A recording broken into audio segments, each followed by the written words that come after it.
upang matugunan ang mga kinakaharap na pagsubok ng mga guro at mag-aaral sa gitna ng kasalukuyang pandemya.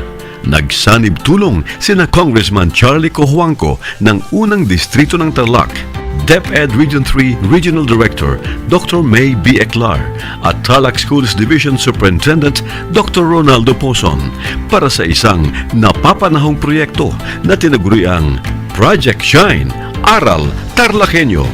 Ang mga mag-aaral ng Grade 4 at Grade 5, ganon din ang Grades 8 and 9 sa buong probinsya ng Tarlac, kasalukuyang sumasailalim sa radio-based instruction.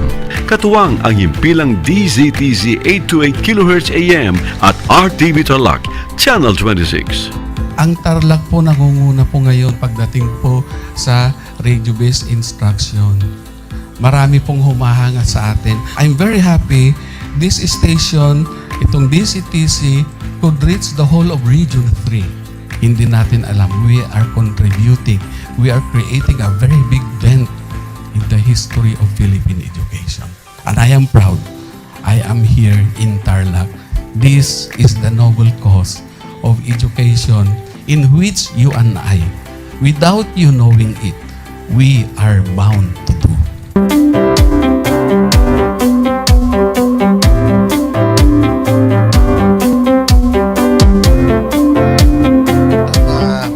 Project natin na Project Shine is a natural consequence dahil sa nangyari sa buong mundo. Let's continue to work together.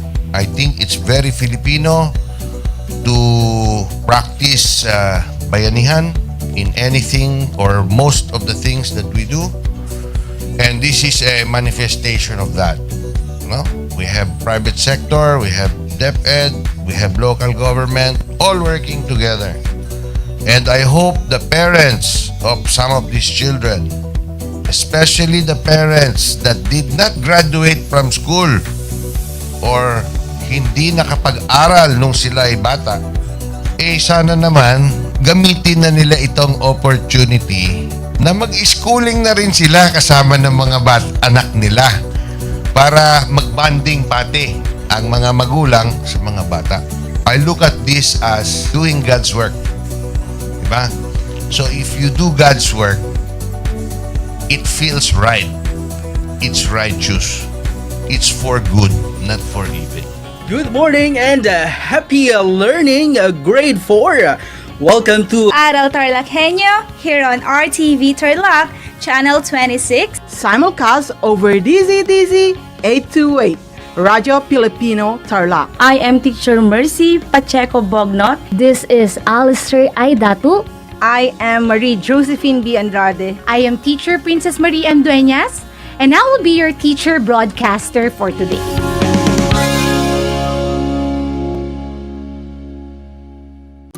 Kumusta mga giliw kong tagapakinig? Nagbabalik ang inyong paaralang panghimpapawid, Aral TarlakHenyo, sa RTV Tarlac, Channel 26, at sa bayang naririnig sa DCTC 828 Radyo Pilipino Tarlac. Tayo rin ay napapanood sa FB Live ng RTV Tarlac Channel 26. Sumasahimpapawid mula sa bayan ng Pura Tarlac, mula sa bayan ng San Clemente, mula rito sa Puro Elementary School, Pura Tarlac, sa bayan ng Kapas Tarlac. Ako, ang inyong guro, na maghahatid sa inyo ng makabuluhang pagtalakay sa ating aralin.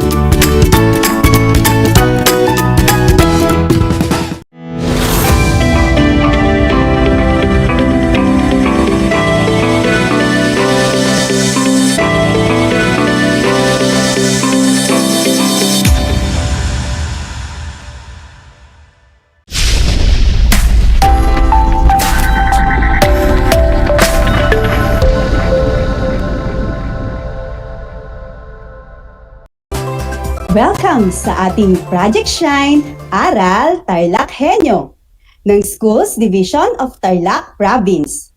Nakasalukuyang napapanood dito sa RTV Tarlac Channel 26, Converge Cable Channel 100 at sa bayang napapakinggan sa 828 AM DCTC Radyo Pilipino Tarlac!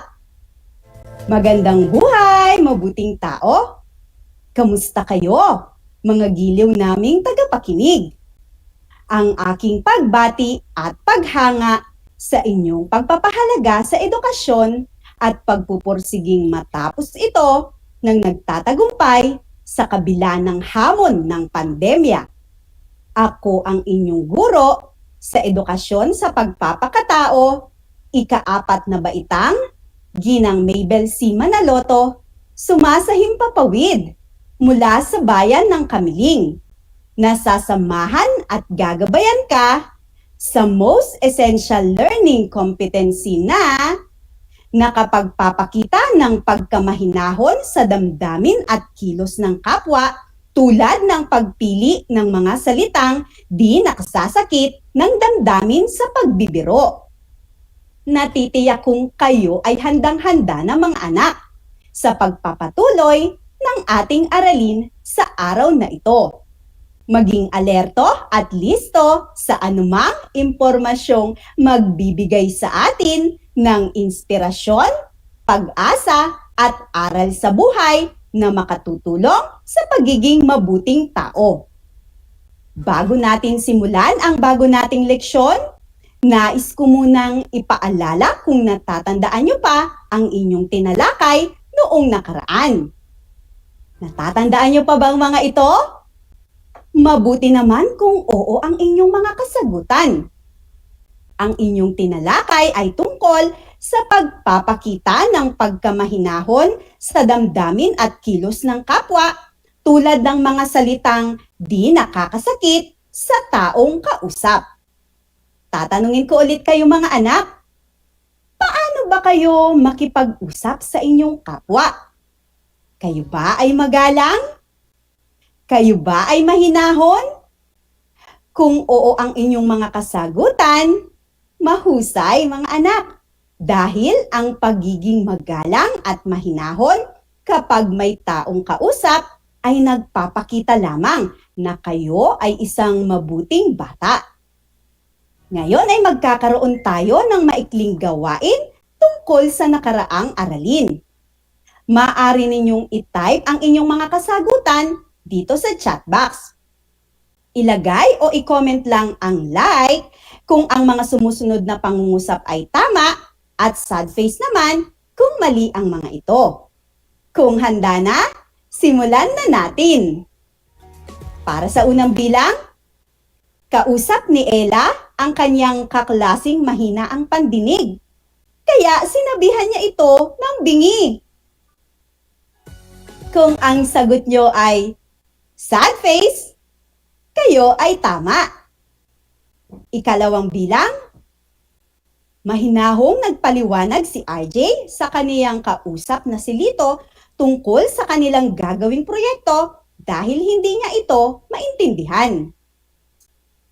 Kung ang sagot nyo naman ay like, kayo ay tumpak mga bata. Ikatlong bilang, magalang na nagpaalam si Aida sa kaniyang kausap na si Ginang Cruz dahil may bibilhin pa siya sa palengke. Kung ang sagot nyo naman ay like, tama kayo dyan mga anak. Ika-4, padabog na umalis si Lorna dahil naiinis na siya sa kaniyang kausap na si Lita. Kung ang sagot nyo naman ay sad face, kayo ulit ay tama. At para sa huling bilang, maayos na kinausap ni Ivan ang kaniyang kaklase na si Josh dahil nilabag nito ang patakaran sa kanilang klase. Kung ang sagot nyo ay like, kayo ay tumpak mga bata. Nakuha bang lahat ang tamang sagot? Kung ganon, binabati ko kayo mga anak dahil naintindihan ninyo ang nakaraang aralin. Ngayon ay humanda na tayo para sa panibagong leksyon. Game na ba kayo? Makinig na ng mabuti dahil sisimulan ko na ang ating talakayan. Ang ating leksyon ngayong araw mga bata ay tungkol sa pagpapakita ng pagkamahinahon sa damdamin at kilos ng kapwa tulad ng pagpili ng mga salitang di nakasasakit ng damdamin sa pagbibiro. Mga bata, mahilig ba kayong magbiro sa inyong kapwa? Sa inyong kapatid, kaklase, o sa ibang tao? Paano ba kayo nagbibiruan ng inyong mga kaibigan? Masaya ang usapan kapag may halong biruan, di ba mga anak? Ngunit, may mga pagkakataon na ang pagbibitaw ng mga biro sa inyong kapwa ay nakasasakit din. Hindi natin alam na nakakasakit na pala tayo ng ibang tao sa pamamagitan ng pagbibiro na hindi natin namamalayan. Kagaya na lang ng mga pangunahing tauhan dito sa kwento na ating babasahin mga anak. Tingnan natin kung paano nakasakit si RJ sa kaniyang binitawang mga biro sa kaniyang mga kaibigan. Alamin din mga anak ang aral na mapupulot dito sa kwento. Pagkatapos ng kwento ay mayroon akong mga katanungan mamaya. Kaya makinig kayo ng mabuti. Kung handa na, simulan na natin. Ang biro ni RJ. Isinulat ni Natalie Princess Manaloto at iginuhit ni Maria Lyja P. Urbano. Matalik na magkakaibigan sina Ella, RJ at Laina. Sila ay nasa ika-4 na baitang. Palagi silang magkakasama sa lahat ng lakaran. Magkakapitbahay sila at magkakaklase sa pinapasukan nilang paaralan. Magkakaiba ang kanilang mga pag-uugali, kaya minsan ay mayroon din silang mga tampuhan. Tahimik si Laina. May kapayatan ang kaniyang pangangatawan at may kaitiman ang kaniyang balat dahil namanan niya ito sa kaniyang Amerikanong negro. Masayahing bata naman si Ella. Siya ay may katabaan dahil hilig niya ang kumain. Ngunit siya naman ay maaasahan sa mga gawain. Si RJ naman ay matalinong bata. Ngunit siya ay ubod ng pilyo at kulit. Palagi niyang binibiro ang kaniyang dalawang matalik na kaibigan para daw mas sumaya sila. Isang gabi ay biglang nawala ng kuryente sa kanilang lugar. Kaya naman naisipan ng magkakaibigan na maglaro ng tagu-taguan. Si RJ ang taya, kaya nagtago na sina Laina at Ella. Pagbilang ko ng 3 ay nakatago na kayo. 1, 2, 3. Mabilis na nagtago ang dalawang magkaibigan. Madali kitang mahahanap, Ella, dahil hindi magkakasya ang katawan mong kasing laki ng aparador. Isa pa, hindi ka makakatakbo dahil kasing bigat ng baboy ang katawan mo. Ha ha ha. Ang tumatawang wika ni RJ.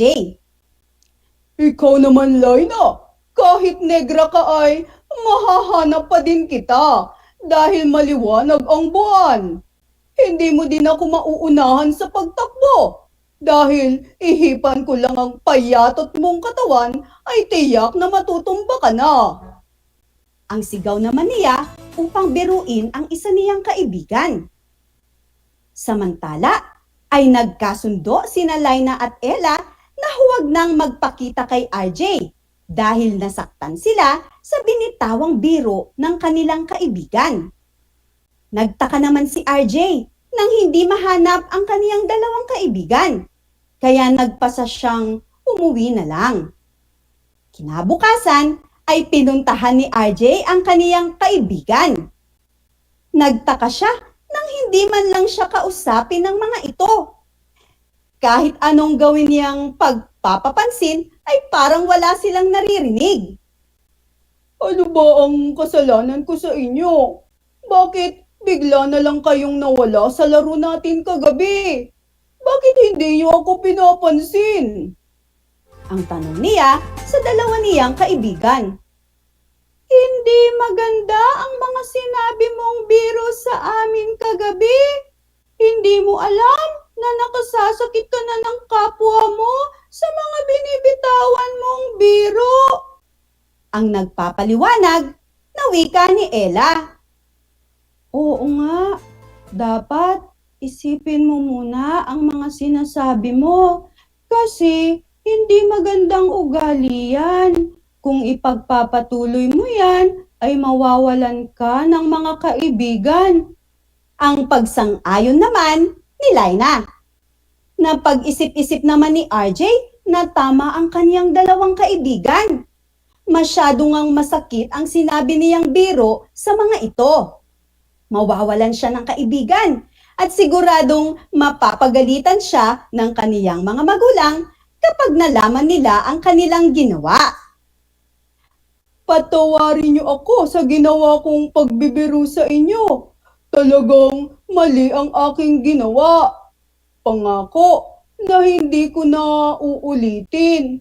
Ayaw ko na mawala kayong mga kaibigan ko. Ang nagmamakaawang sabi ni RJ. Pinatawad nga siya ng kanyang mga kaibigan.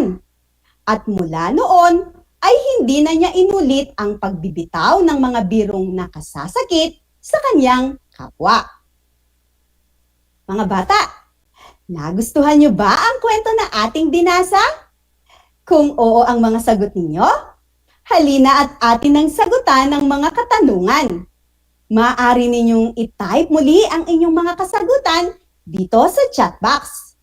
Kung handa na, simulan na natin. Para sa unang tanong, sino ang mga pangunahing tauhan sa kwento? Ilarawan nga sila. Kung ang sagot nyo ay ang mga pangunahing tauhan sa kwento ay sina RJ, Ella at Laina. Si Ella ay mataba, si Laina ay maitim, at si RJ ay makulit at pilyo. Kayo ay tumpak. Para sa susunod na katanungan, anong biro ang sinabi ni RJ kina Ella at Laina? Tama kayo mga bata kung ang sagot ninyo ay kagaya nito. Sinabi ni RJ kay Ella na ito daw ay kasing laki ng aparador at kasing bigat ng baboy. At sinabi naman niya kay Laina na ito ay negra at payatot. Sumunod na katanungan. Sa inyong palagay, tama ba ang binitawang biro ni RJ sa kaniyang mga kaibigan? Bakit? Kung ang sagot nyo ay hindi tama ang binitawang biro ni RJ sa kanyang mga kaibigan dahil nasaktan niya ang mga ito, tumpak kayo dyan mga bata. Susunod na tanong. Paano nagbago si RJ? Kung ang sagot nyo ay nagbago si RJ dahil ipinaliwanag ni Ella at Laina na kung hindi siya magbabago ay mawawalan siya ng mga kaibigan, tama kayo dyan mga anak. At para sa huling katanungan, anong aral ang napulot ninyo sa kwento? Tama kayo mga bata kung ang sagot nyo naman ay kagaya nito. Ang aral na napulot sa kwento ay iwasang magbitaw ng mga biro na nakasasakit ng damdamin sa ating kapwa dahil baka mawalan tayo ng kaibigan. Nakuha bang lahat ang tamang sagot?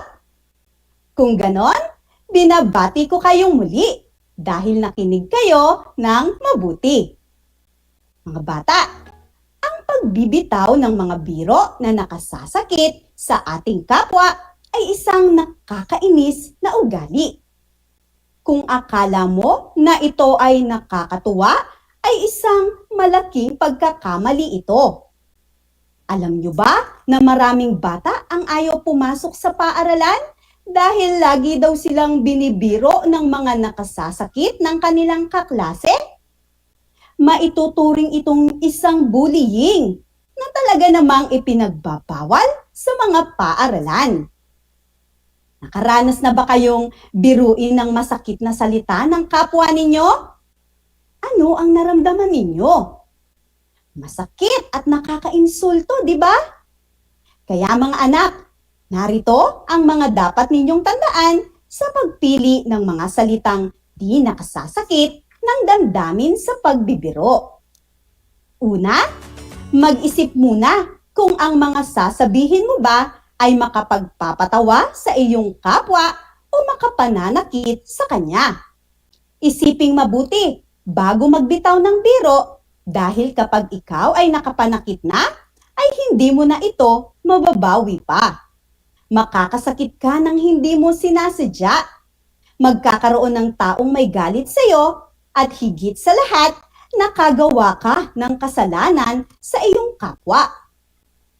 Ikalawa, mag-ingat ka sa mga sasabihin mo o bibitawang biro dahil baka maging dahilan ito ng pagkainis sa iyo ng ibang tao at hindi ninyo pagkakaunawaan.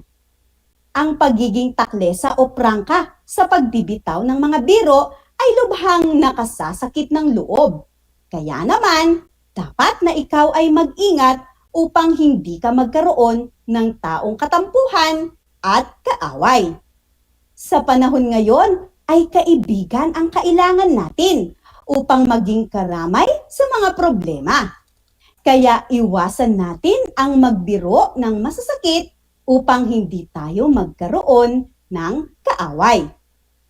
Ikatlo, hanggat maaari ay iwasan na lang ang magbitaw ng mga salitang nakasasakit o ang panunukso sa iyong kapwa upang wala kang masaktang damdamin ng ibang tao.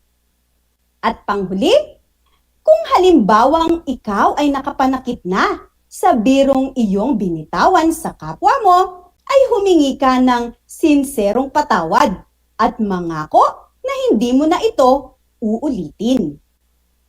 Mga anak, ang ganitong pananakit ay maituturing na isang bullying at meron tayong batas tungkol dito o ang Republic Act 10627 o mas madali sa tawag na Anti-Bullying Act of 2013. Inatasan ng RA 10627 ang mga paaralan na magpataw ng parusa sa mga mahuhuling nambubuli. Kailangan din silang sumailalim sa rehabilitation program na pangangasiwaan ng paaralan. Mga anak, ang mga gabay na ito ay makatutulong sa iyo upang hindi ka makapanakit sa mga binibitawan mong salita kung ikaw ay nagbibiro. Laging tandaan na mas maganda ang maraming kaibigan, kaya iwasang magkaroon ng kaaway. Mahalagang tandaan mga bata ang mga sumusunod na konsepto mula sa ating aralin ngayong araw. Ang pagbibitaw ng mga biro na nakakasakit sa ating kapwa ay dapat nating iwasan upang hindi tayo makapanakit ng damdamin ng ating kapwa. Dapat tandaan ang mga sumusunod na gabay.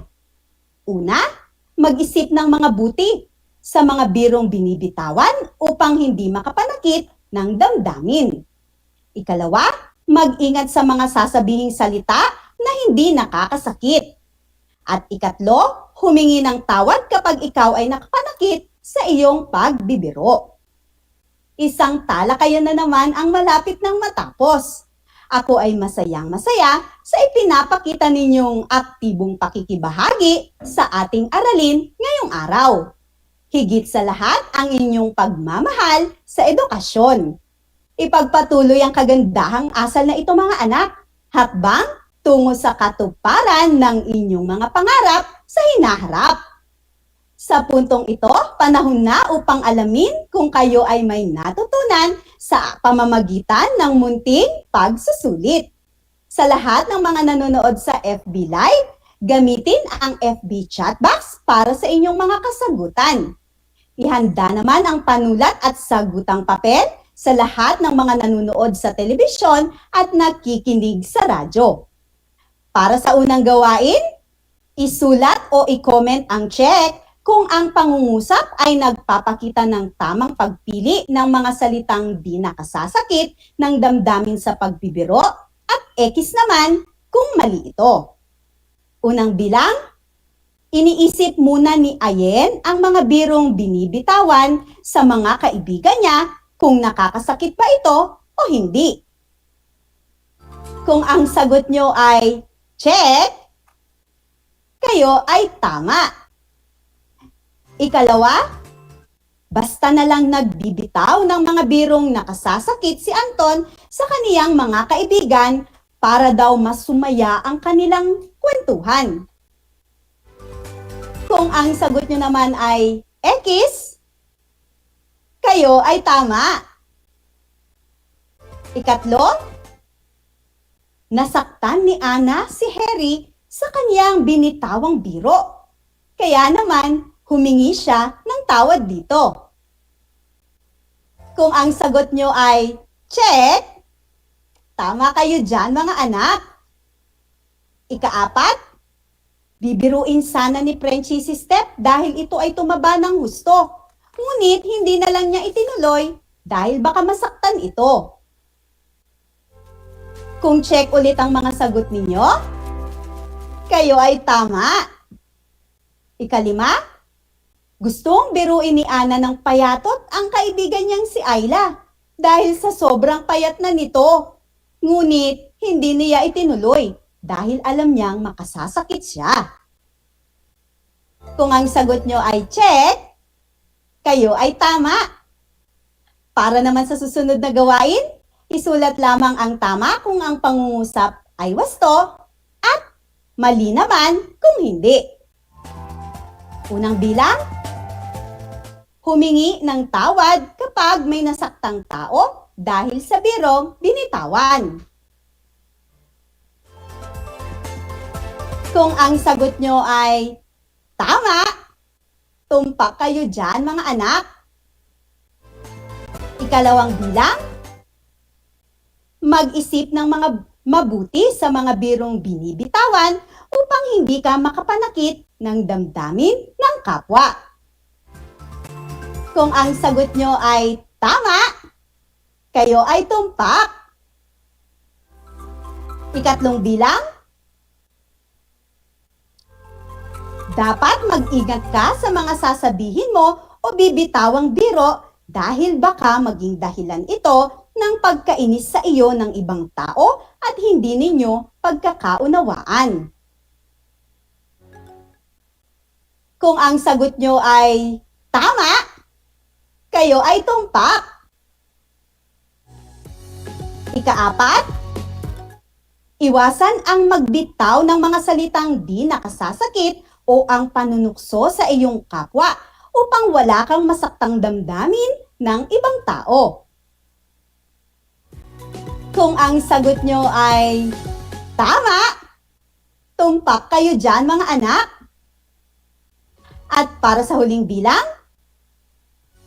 laging magbitaw ng biro sa mga kaibigan kahit na ito ay nakasasakit upang mas masaya ang kwentuhan.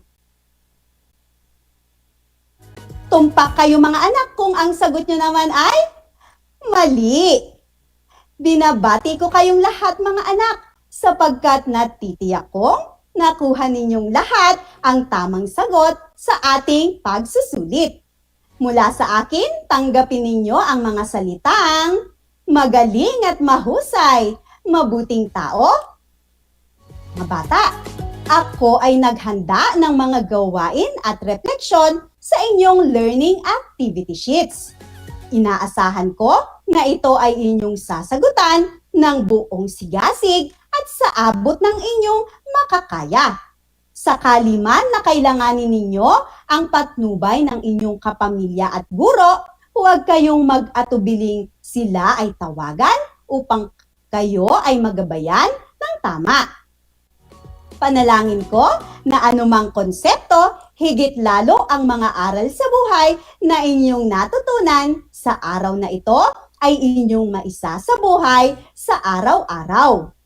Muli, ako ang inyong guro sa edukasyon sa pagpapakatao, Ginang Mabel C. Manaloto, na nagpapaalala na piliing maging mabuting tao sa lahat ng panahon at pagkakataon. Hanggang sa muli!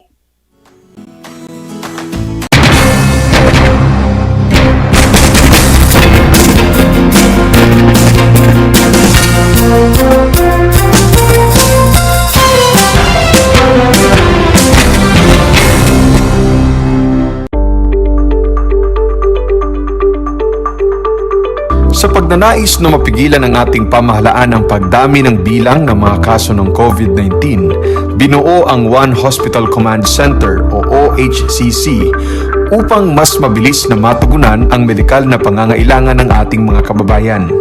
Bukas ang OHCC 24 oras araw-araw.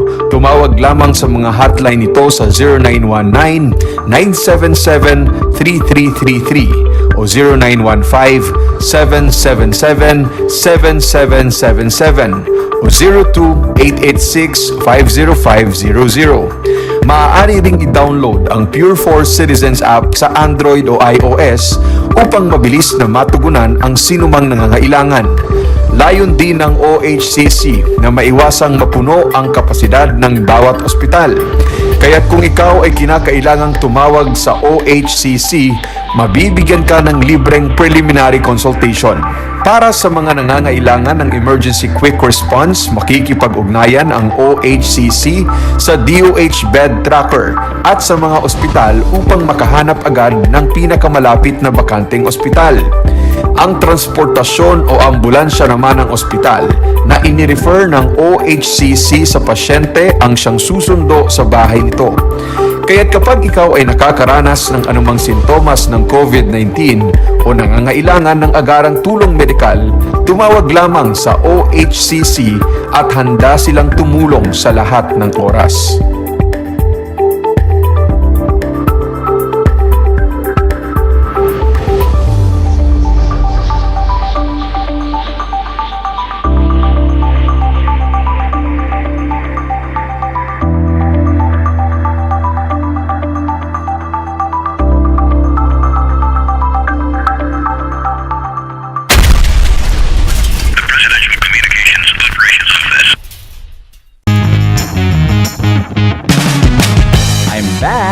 This is Orzi, your teacher broadcaster.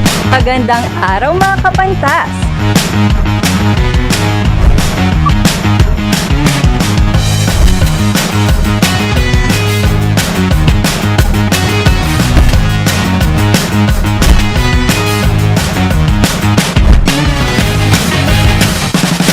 Welcome to Aral TarlakHenyo. Did you know that children learn more when they initiate an activity and are actively engaged in it? This is your science teacher broadcaster, Princess Diana L. Ronquillo for Aral TarlakHenyo. Let's learn science together on Aral TarlakHenyo. Catch us live every Monday to Friday from 8:30 a.m. to 5:30 p.m.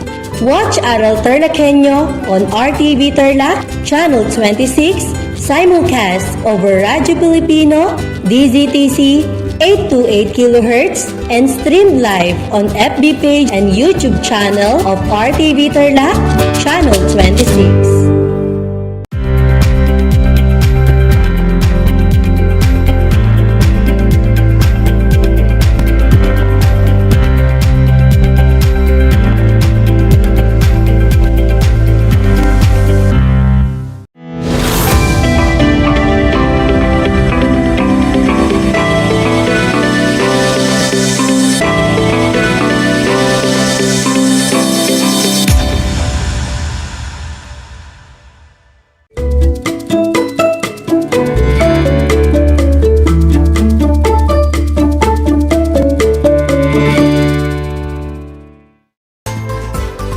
Blessed day and happy learning, young learners of Tarlac Province.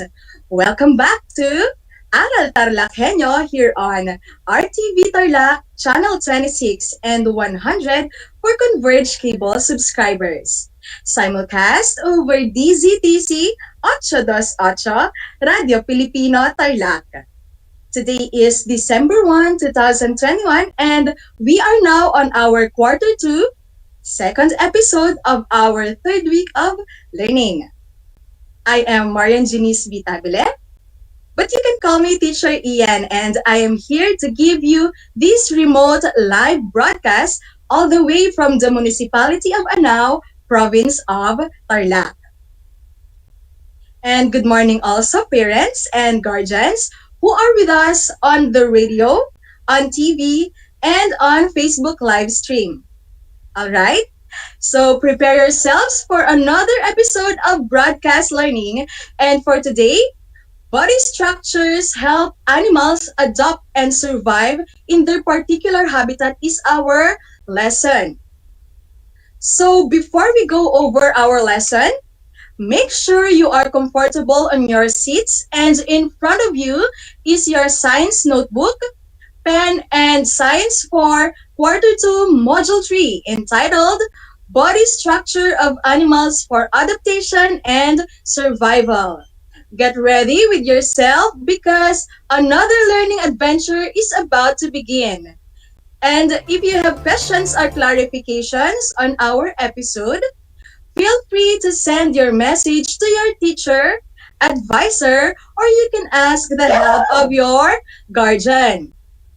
To check your understanding on the previous episode, let us try to answer our first activity that I have discussed with you last Monday. So listen very well, my dear learners, as I read the direction. On your notebook, write W if the word tells about adaptive structure of animals living in water. Again, write W if the word tells about adaptive structure of animals living in water. And L if it is an adaptive structure of animals living on land. Write L if it is an adaptive structure of animals living on land. You will be given 15 seconds to answer our review and you may start answering now.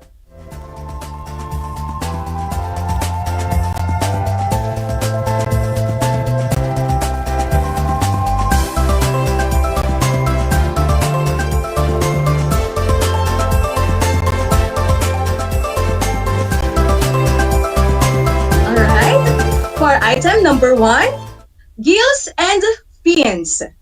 It is an adaptive structure of animals living in, is it W for water or L for land? And the answer is W, you are correct. Gills and fins are adaptive structure of animals living in water. Number 2, fur. And the answer is awesome, L. Fur is an adaptive structure of animals living in land. Our third item is feather. Feather is an adaptive structure of animals living in L. Land. Awesome. For number 4, legs.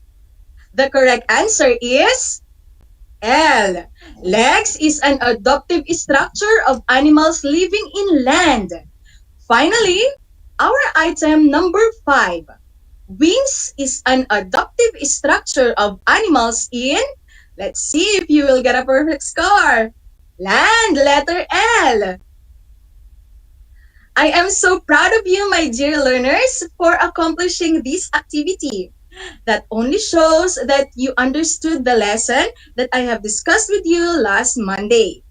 For those who did not a perfect score, that's perfectly fine because you can just go on with the video of last Monday's topic posted on our Facebook page of RTV Tarlac.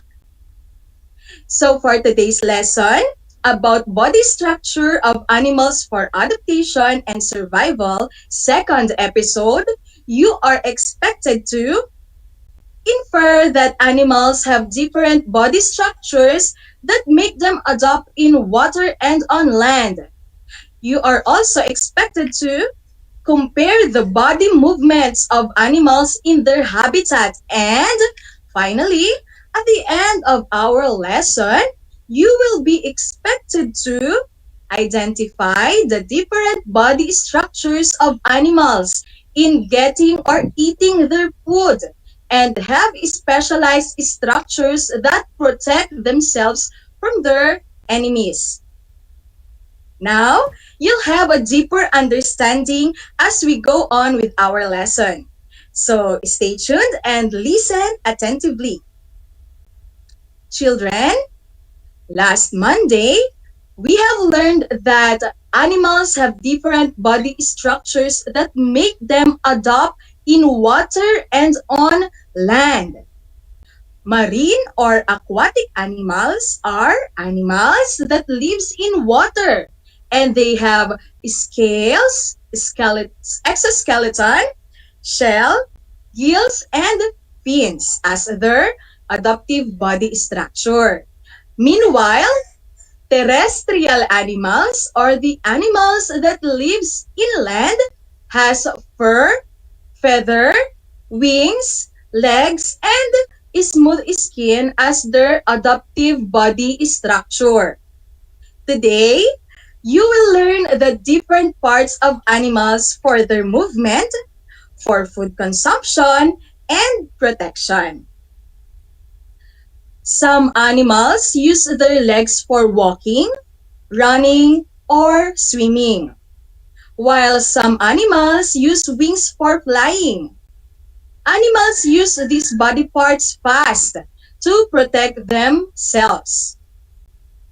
Most animals that live in water like tilapia swim, but some aquatic animals have legs for walking. Examples are crustaceans like shrimp, prawn, and crab. Animals that live on land move in different ways. Some walk like a pig, hops and jumps like a kangaroo, others fly like a dove, and crawls like an earthworm.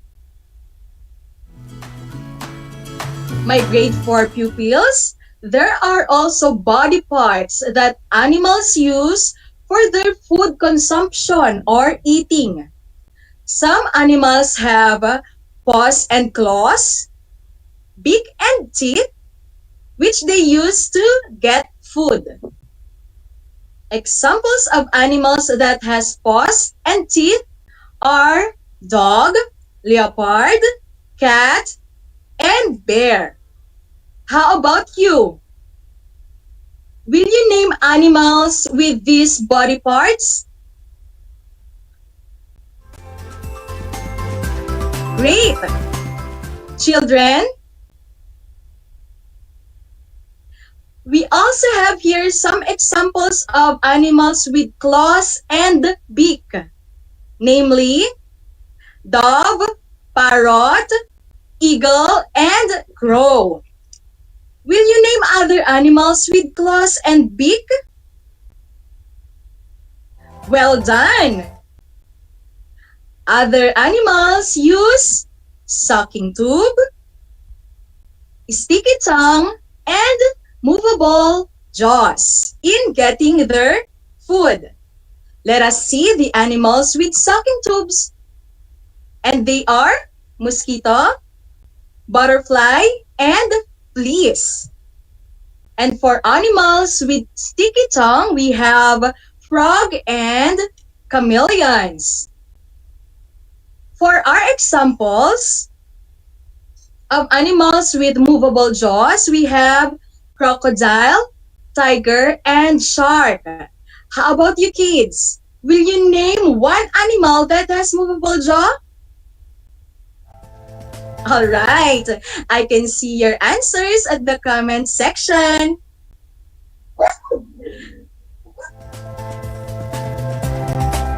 Remember kids that animals that has these same mouth parts are mostly the same on the food they eat. That is why animals are grouped according to the food they eat. These are the groups of herbivores, carnivores, omnivores, and detritivores. Take note, children, that herbivores are animals that eat plants. They use their flat teeth in chewing the plants or grass they eat. Example of herbivores are cow, goat, and horse. Now, let's see if you can name one herbivore. Great! We also have a group of animals that eats meat or other animals, and they are what we call carnivores. They use their sharp and pointed teeth to feed, like shark, tiger, and crocodile. Did you see their sharp and pointed teeth? How about you? Will you name animals that belongs to carnivore group? Well done! Moving on with our third group of animals, the omnivores. Omnivores are animals that eat both plants and meat. Examples are pig, bear, and fox.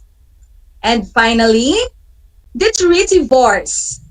Detritivores are organisms that eat dead or decaying plants or animals as food. Examples are earthworm and millipede. Animals can protect themselves using their specialized structures. Just like us human beings, there are times that animals are put into danger. We humans uses different weapons or materials to protect ourselves in case of danger. But animals use their specialized structures to protect their self. Will you guess some body structures of animals for protection? Let's begin with our example. A cow and a goat. What do you think is the body part of their bodies they use for their protection? That's right, they have their pair of horns for their protection. How about the snail and the turtle? What do you think is their body structure that they use to keep them protected from any danger? Great! They use their shells.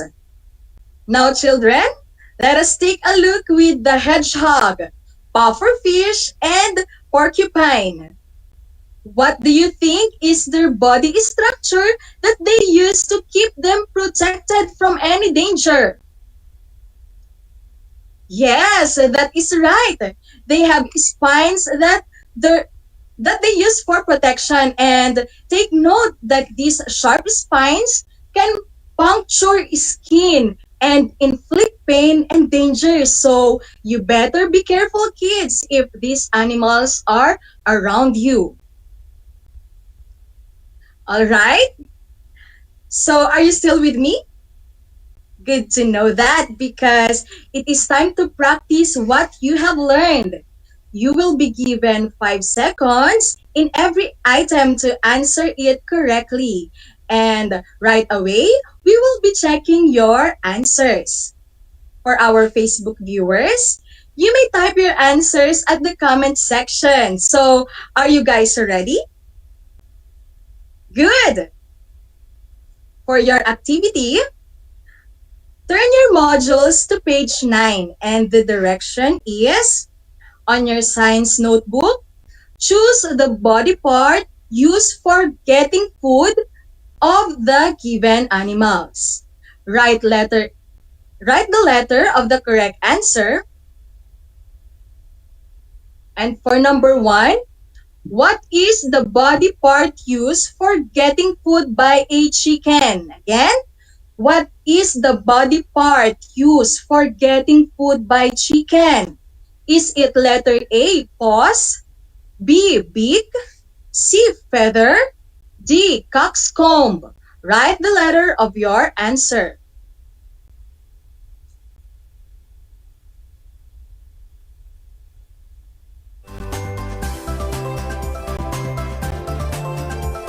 And the correct answer is letter B. The body part used for getting food by a chicken is their beak. For item number 2, what is the body part used for getting food by cow? Is it A, claws, B. Paws, C. Teeth, D. Beak. Write the letter of your answer.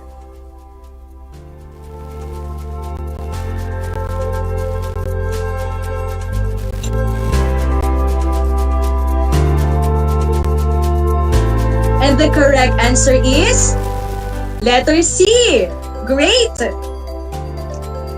Number 3. What is the body part used for getting food by a bird? Is it A. Teeth, B. Beak, C. Feather, D. Coxcomb? Write the letter of your answer.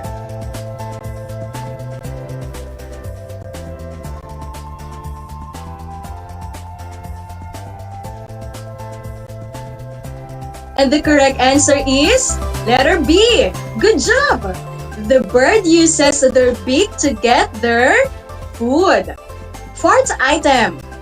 What is the body part used for getting food by iguana? Again, what is the body part used for getting food by iguana? Is it letter A. Feet, B. Sticky tongue, C. Movable jaws, or D. Claws? Write the letter of your answer.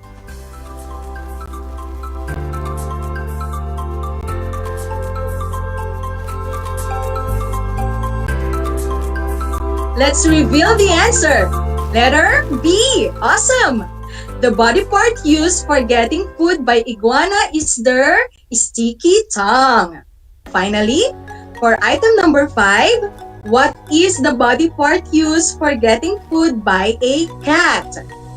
Is it letter A. Paws, B. Sucking tube, C. Movable jaws, or D. Beak?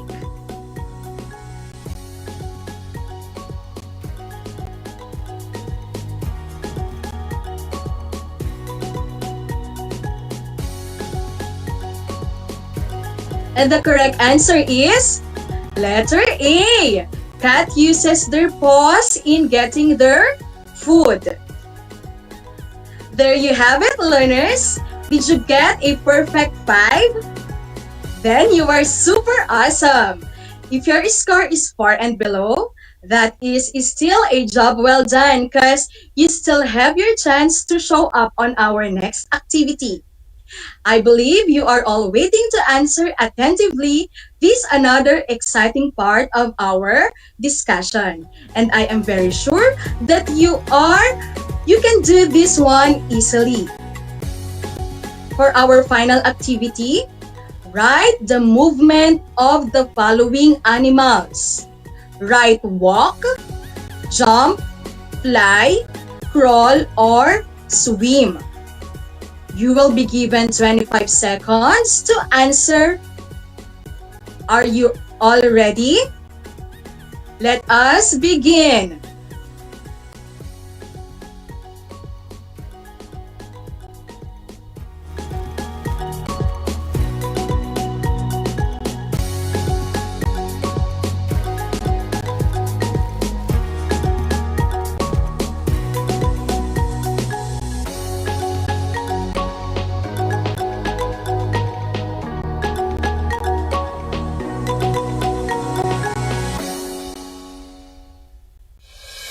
Let us check your answers. For item number 1, the movement of kangaroo is jump. Good. Number 2, the answer for the movement of eagle is fly. Awesome. Number 3, whale. Whale can swim. Good. For item number 4, earthworm. And earthworm can crawl. Great. 5th item, pig. Pig can walk. Superb. For our item number 6, the movement of parrot is flying. The answer is fly. Very good. Number 7, frog. The movement of frog is jumping. The answer is jump. Super awesome. For item number 8, king cobra. And the king cobra crawl. So the answer is crawl. Good. Number 9, the movement of owl is flying. The answer is fly. Great job. And our last item, tilapia. The answer is swim. You are super great. There you have it, my dearest learners. I am hoping that you have with you the bunches of learning for our episode. If you still have clarifications, you may get in touch with your science teacher or advisor. I am pretty sure that you can finish your assignment because you are already a superstar of our lesson. Here is the direction. List down 3 animals in each group. The group of herbivores, carnivores, omnivores, and detritivore. Write your answers in your notebook. You are truly an acer to this lesson. All you need to do is to remember that animals have different body structures that were used for feeding and movement. Most of the marine or aquatic animals swim, and some have legs for walking like crab and shrimp.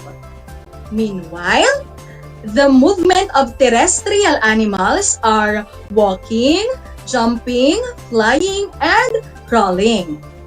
Take note also, pupils, the different body parts of animals used for food consumption or eating. Animals have paws, claws, beak, and teeth. Some animals also have sucking tubes, sticky tongue, and movable jaws for feeding. And remember also, kids, that animals can protect themselves using their specialized structures. And their specialized structures are their horns, shells, and spines. And before I go, let me leave the saying that I've been looking forward for many years.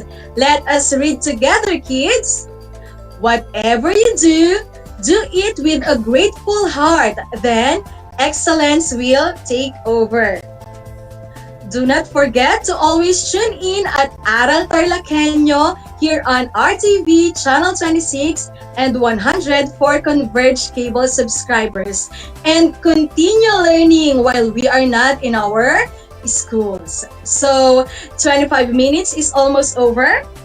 And this has been your teacher Ian, Marian Genies Tabela Evangelista, your science teacher broadcaster here on RTV Tarlac, Channel 26, simulcast over DZTC 8-8, Radyo Pilipino Tarlac, airing live here at the Ilang-Ilang capital of the Philippines, and now Tarlac.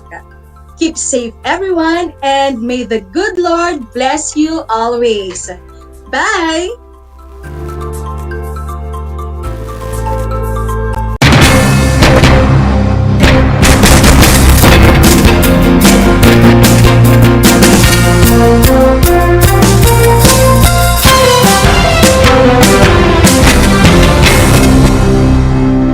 Nais mo bang magpabakuna? Alam mo bang may mga tinatawag na priority eligible groups? Sa bawat priority group, may mga sektor na nakahanay. Kung ikaw ay kabilang dito, wag nang magdalawang isip pa. Halina't magpabakuna na. Ngayong Hunyo, sisimula na ang pag-rollout ng mga bakuna sa A4 group. Kabilang sa A4, ang essential frontliners tulad ng mga sumusunod. Mga nagtatrabaho sa pribadong sektor na nasa labas ng kanilang mga tahanan. Mga nagtatrabaho sa mga ahensya ng gobyerno, GOCCs at local government units. Mga nagtatrabaho sa mga informal na sektor sa labas ng kanilang mga tahanan. At mga nagtatrabaho sa mga pribadong tahanan. Kaya kung ikaw ay kabilang sa grupong ito, tumawag o makipag-ugnayan sa inyong LGU at sa inyong kumpanya upang malaman ang mga detalye tungkol sa inyong vaccination program, katulad ng petsa, oras at lugar kung saan ka magpapabakuna. Humingi ng medical clearance sa inyong doktor kung ikaw ay may autoimmune disease, HIV, cancer, malignancy, dumaan sa organ transplant, kasalukuyang dumadaan sa steroid treatment o nakaratay sa higaan. Huwag kalimutan ang iyong proof of eligibility o mga dokumentong nagpapatunay na ikaw ay kasama sa priority group na ito. Huwag din kalimutang dalhin ang iyong government ID, pati na ang face mask, face shield, sanitizer at ballpen bago ang iyong vaccination. At paalala, pagkatapos ng pagbabakuna, huwag mag-atubiling magtanong na makaragdagang impormasyon tungkol sa bakuna na ginamit sa iyo. Hingin at itago ang contact information ng personnel na tatawagan kung sakaling ikaw ay makaramdam ng seryosong side effects. Huwag ring kalimutan ang vaccination card at alamin ang petsa ng iyong second dose ng pagbabakuna. Higit sa lahat, ugaliin pa rin sundin ang minimum public health standards tulad ng wastong paghuhugas ng kamay, pagpapanatili ng safe physical distancing at pagsusuot ng face mask at face shield. Ano pang hinihintay mo? Tara na sa Vida Vaccination!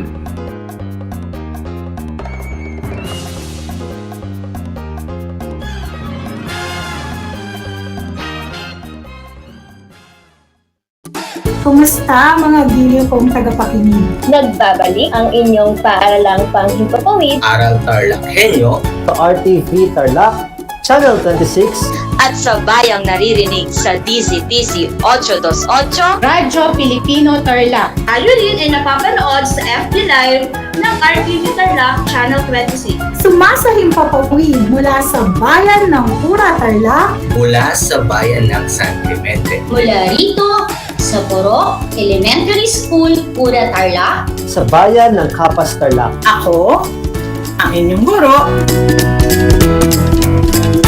na maghahatid sa inyo ng makabuluhang pagtalakay sa ating aralin.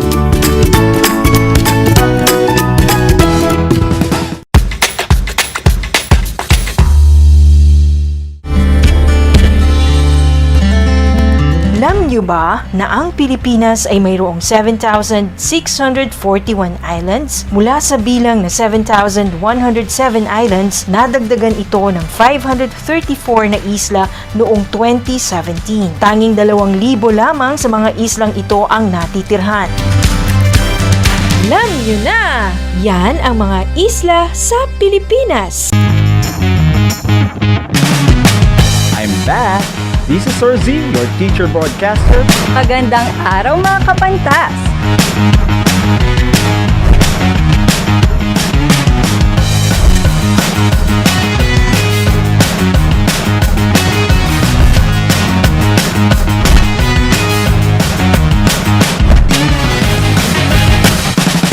Welcome to Aral TarlakHenyo.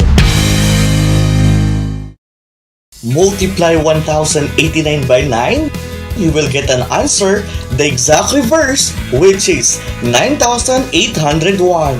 My name is JRP Duldulao, your teacher broadcaster on Aral TarlakHenyo. For more math trivia and answers to your math questions, catch Aral TarlakHenyo every Monday to Friday from 8:30 a.m. to 5:30 p.m. Learning math is so much fun!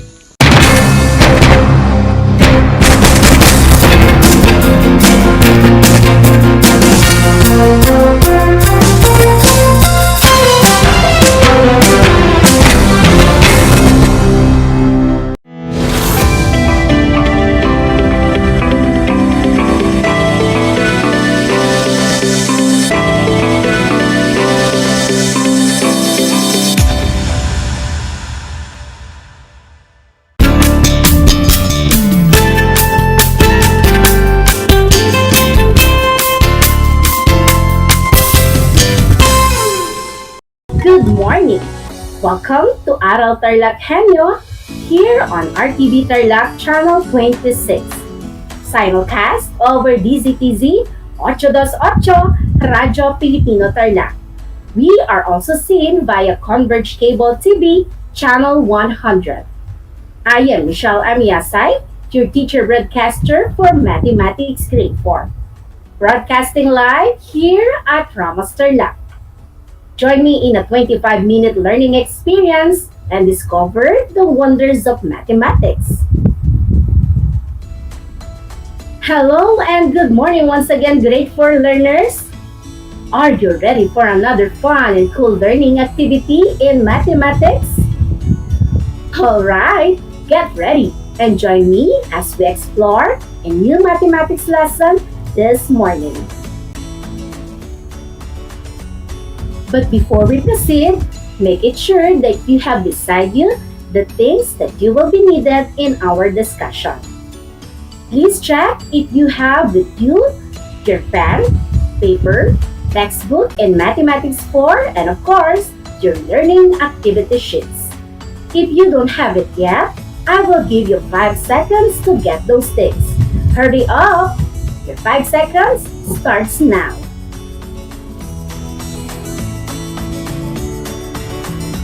Alright, if you have the textbook in Mathematics 4 like in the screen, you may now open and turn it on page 97. Moving on, let us have a quick review on our previous lesson. Can you tell me what was our lesson last Monday? Correct! Last time, it was discussed by Teacher Laudelin Mariano, and it was about solving real-life problems involving GCF, or greatest common factor of two given numbers. If we say GCF, or greatest common factor, it is the highest, largest, or greatest factor of two or more numbers. In solving problems involving GCF, use the 4-step plan. Understand first, make a plan, then solve, and check and look back. And to get the GCF, it is solved by listing method, prime factorization, and continuous division. The 4-step plan is also used in solving problems involving least common multiple or LCM. Alright kids, I think this time you are now ready for today's lesson. Our lesson for this morning is all about solving real-life problems involving LCM, or least common multiple of two given numbers. Children, what is LCM, or least common multiple? Very good! LCM, or least common multiple, is the smallest multiple that is the same or common to two or more given numbers. Alright, and because of that, let us now begin our lesson with this problem. Divina is going to prepare bouquets of roses with 4 roses to a bouquet, and bouquets of daisies with 6 daisies to a bouquet.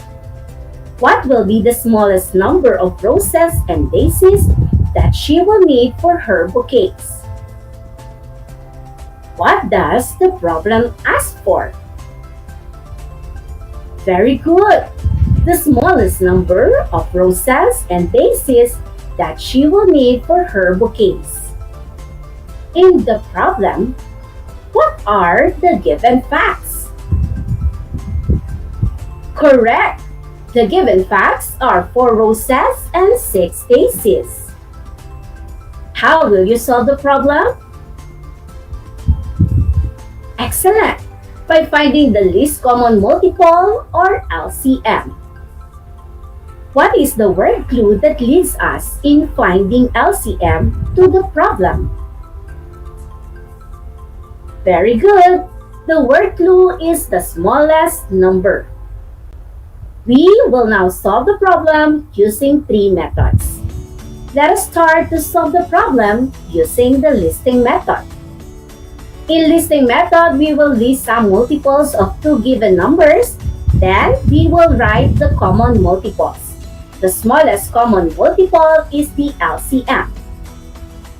The multiples of 4 are 4, 8, 12, 16, 20, 24, 28, 32, 36, 40, and so on. The multiples of 6 are 6, 12, 18, 24, 30, 36, 42, 48, 54, 60, and so on. Take a look on the list of the multiples of 4 and 6. Do you see common multiples? What are they? Very good. The common multiples of 4 and 6 are 12, 24, and 36. In 12, 24, and 36, which of them is the least? Excellent. 12 is the least common multiple. Therefore, 12 is the LCM or least common multiple of 4 and 6. Alright, let's proceed to the second solution. In the second solution, we will use the prime factorization method. In prime factorization method, break down each number into prime factors. Mark the common factors. Remember, each pair of common factors will be counted only once. Then, get the product of all the factors in the list. Let us start with number 4. Can you give the prime factors of 4? Correct! The prime factors of 4 are 2 times 2.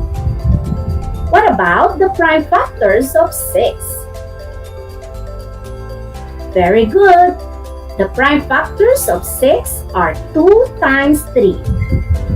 Now, observe the list of the prime factors of the two given numbers. What have you observed? Yes, there is one pair of common factors, which is 2. One pair of common factors will be counted only once, and then multiply all the prime factors in the list. 2 times 2 times 3 equals 12. 12 is the LCM or the least common multiple of 4 and 6. And yes, the answer in the first and second solution are the same. Therefore, any of the two methods, either listing method or prime factorization, is accurate when finding the LCM of two or more numbers. Alright, let us now proceed to the third method, which is by using continuous division. In finding LCM by using continuous division, write the numbers horizontally and use the smallest prime number to divide the set of numbers. Stop dividing if no two numbers can be divided by a prime number. Multiply the numbers at the left and the numbers at the bottom. The product is the LCM. Let us now solve using continuous division. Divide 4 and 6 by the smallest prime number. What smallest number can be divided by 4 and 6? Very good! The smallest prime number that can be divided by 4 and 6 is 2. Let us start with 4. 4 divided by 2 equals 2. Write the quotient 2 under number 4. Let's now divide 6 by 2. 6 divided by 2 equals 3. Write the quotient 3 under number 6. Since there is no prime number that can be divided by 2 and 3, we will now move to the last step, which is multiplying all the numbers at the left and at the bottom.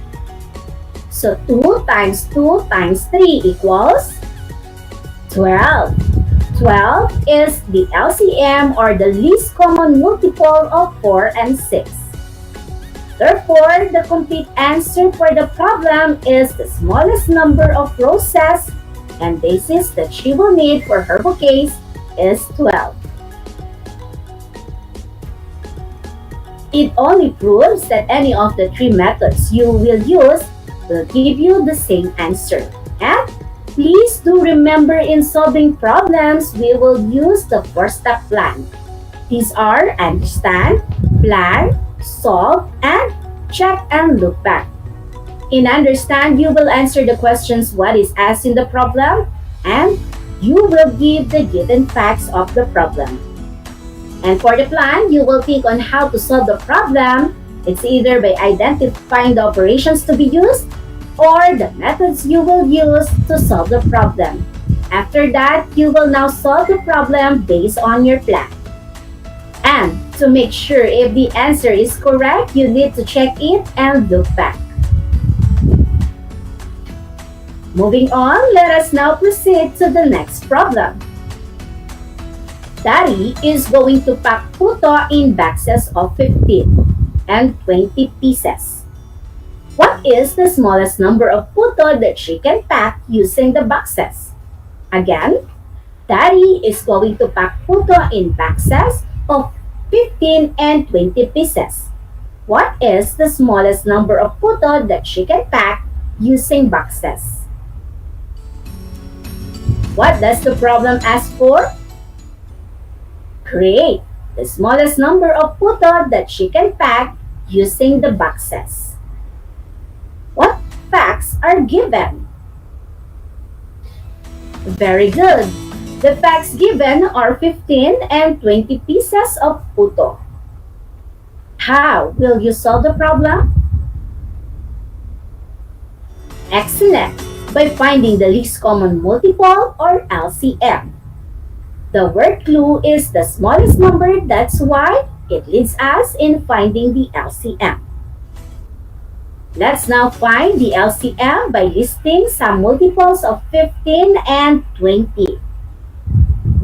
The multiples of 15 are 15, 30, 45, 60, and 75. While the multiples of 20 are 20, 40, 60, and 80. Do you see common multiple of 15 and 20 in the list? Correct! The common multiple of 15 and 20 in the list is 60. Hence, it is the least common multiple of 15 and 20. This time, let us now try to solve the problem using prime factorization method. Will you give the prime factors of 15? Excellent! The prime factors of 15 are 3 times 5. What about the prime factors of 20? Can you give them? Bravo! The prime factors of 20 are 2 times 2 times 5. Will you identify the common factors of 15 and 20? Very good! The common factor of 15 and 20 is 5. Remember, each pair of common factors will be counted only once.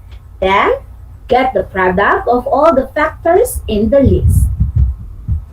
We have now 2 times 2 times 3 times 5 equals 60. The LCM is 60. What if we use continuous division in finding the LCM? Do we get the same answer? Then, let's find out. Let us divide 15 and 20 to its smallest prime number. What is the smallest prime number that can be divided by 15 and 20? Do you have an idea? Very good! The only prime number that can be divided by 15 and 20 is 5. 15 divided by 5 equals 3. Write the quotient 3 under number 15. 20 divided by 5 equals 4. Write the quotient 4 under the number 20. Since there are no more prime number that can be divided by 3 and 4, we stop there and proceed to the next step.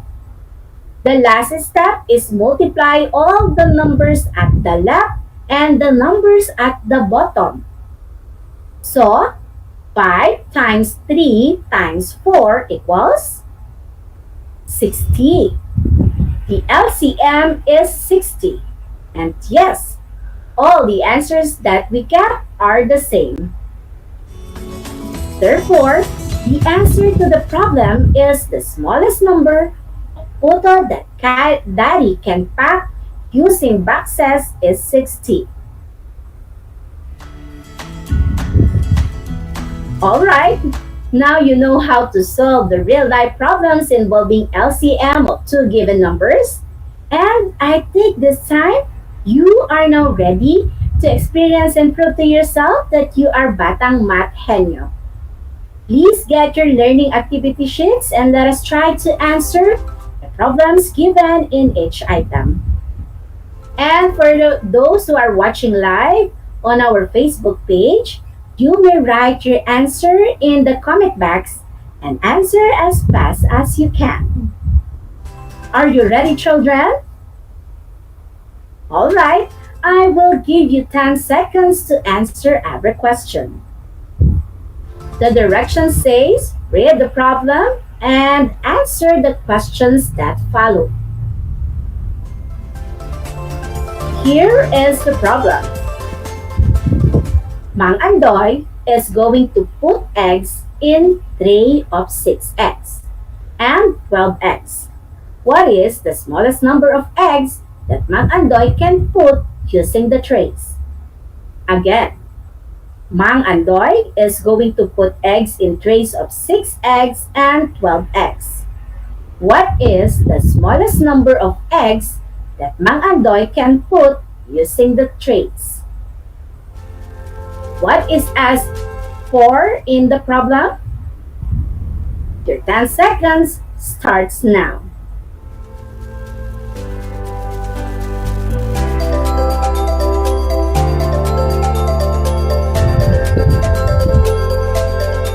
What is your answer?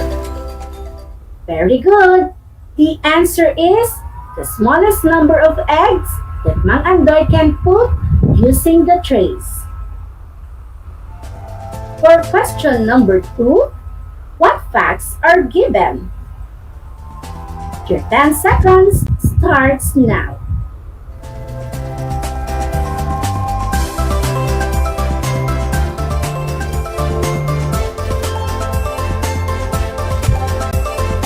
What is your answer? Excellent! The given facts are 6 and 12 eggs. For question number 3, how will you solve the problem? Your time starts now.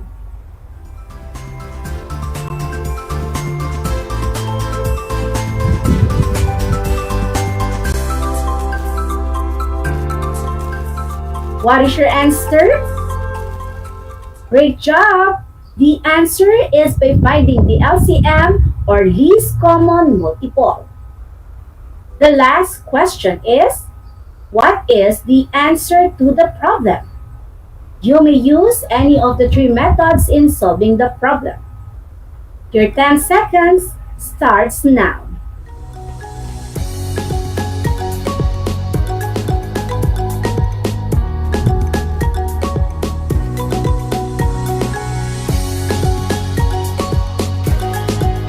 What is your answer?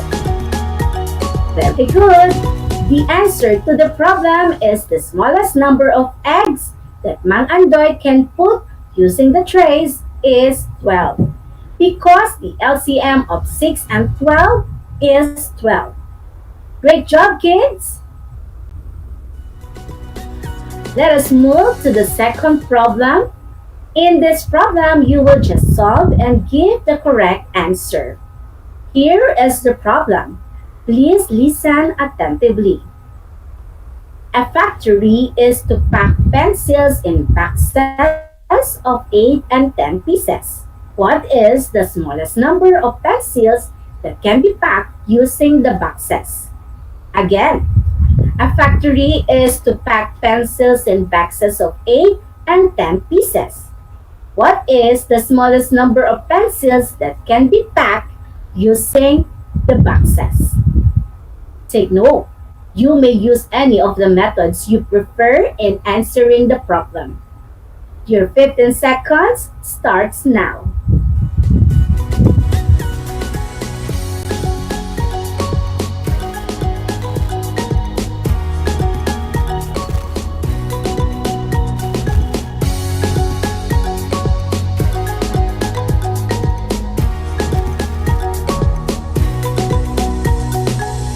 Time's up. What is your answer?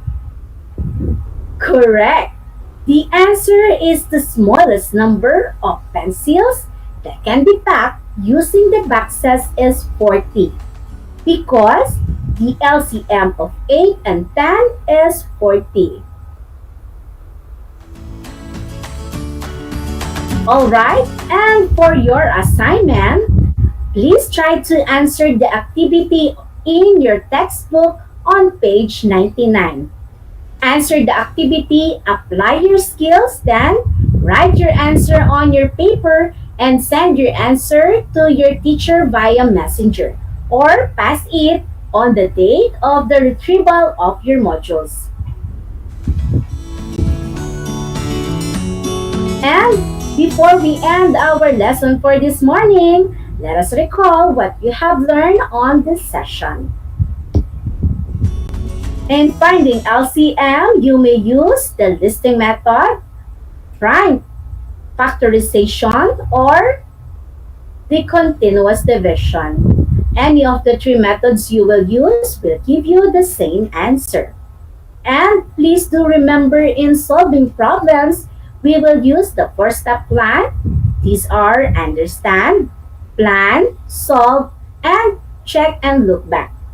In understand, you will answer the questions what is asked in the problem and you will give the given facts of the problem. And for the plan, you will think on how to solve the problem. It's either by identifying the operations to be used or the methods you will use to solve the problem. After that, you will now try to solve the problem based on your plan. And to make sure if the answer is correct, you need to check it and look back. Alright, there you go, kids. Congratulations! If you have more questions or clarifications, do not hesitate to ask your teacher so they can assist you in answering your learning activity sheets. But before I finally say goodbye, let me leave to you the quotation from Taylor Swift saying, "No matter what happens in life, be good to people. Being good to people is a wonderful legacy to leave behind." Always remember, be good and always do good. And with that, I hope you learned a lot today. I am Michelle M. Yasay, your mathematics anchor teacher, broadcasting live here at Most Tarlac. Keep safe, everyone. Until next time.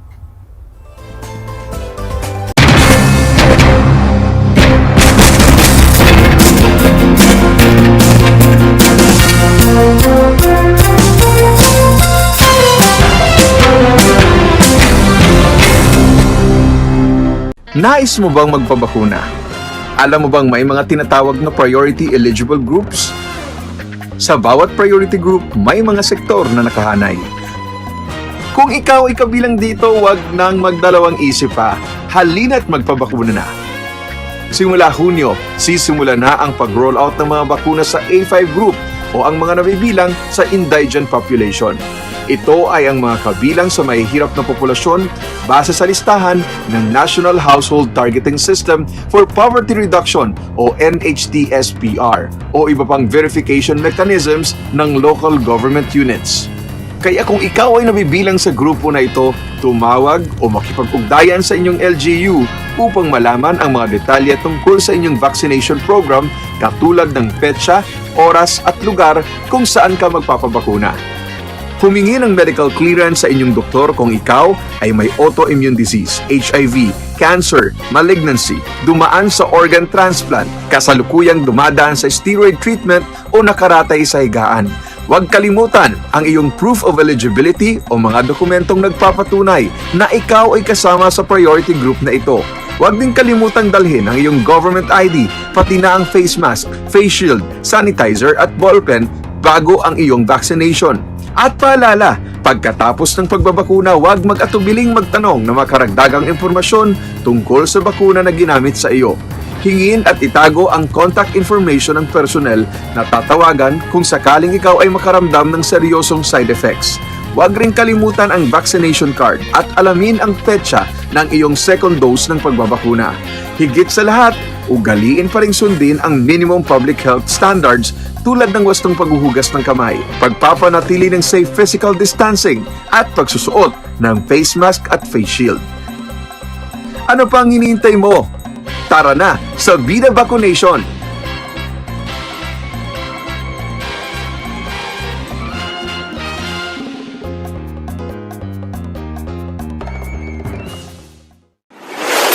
Bahagi mo Radyo Pilipino. Impormasyong may kalidad, serbisyong may halaga, saan mang bahagi ng Pilipinas. On air. Saan mang bahagi ng mundo. Online. Anumang uri ng pamumuhay. Kasama, katuwang, kapinoy. Kabahagi mo. Radyo Pilipino. Radyo Pilipino.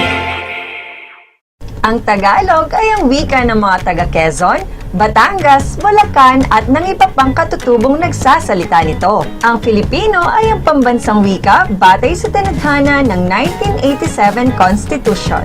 Tara na at matuto ng salitang Filipino. Manood at makinig ng Aral TarlakHenyo sa RTV Tarlac, Channel 26 at sa bayang naririnig sa Radyo Pilipino, DZTZ 828 at napapanood din live sa FB page at YouTube channel na RTV Tarlac Channel 26. Manood at matuto ng ating mga aralin sa Filipino. Dito lang yan sa Aral TarlakHenyo. Ako si Ma'am Crystal May Aquino, ang inyong teacher broadcaster sa Filipino.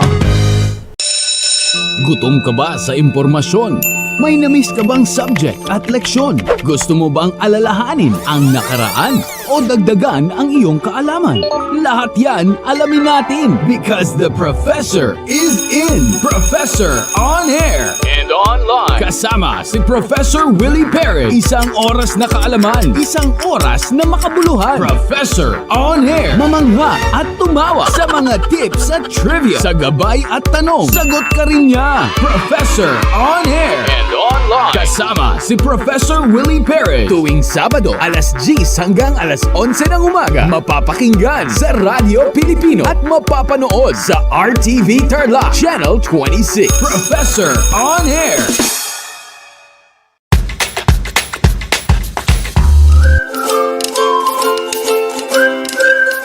Alam niyo ba na ang jeep ay ang pinakasikat na uri ng transportasyon sa Pilipinas? May nagsasabi na ang pangalang jeep ay hango sa salitang jeepy na ang ibig sabihin ay general purpose or government purpose na naglalarawan ng military jeep na ginamit noong World War II. Pagkatapos ng digmaan, iniwan na ng mga sundalong Amerikano ang libu-libong jeep sa kalsada ng Maynila. Ang matibay at makulay na jeepney nga raw ay truly mestizo dahil sa half local at half foreign na katangian nito. Alam nyo na, yan ang jeepney. I'm back! This is Sir Z, your teacher broadcaster. Magandang araw mga kapantas!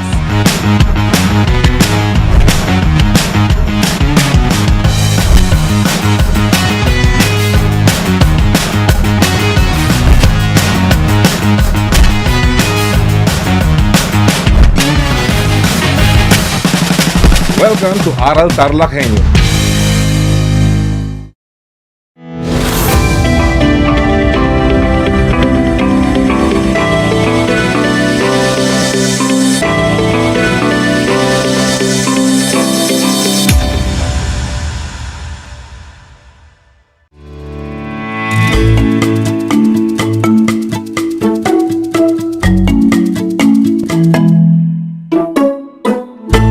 Araw mga bata!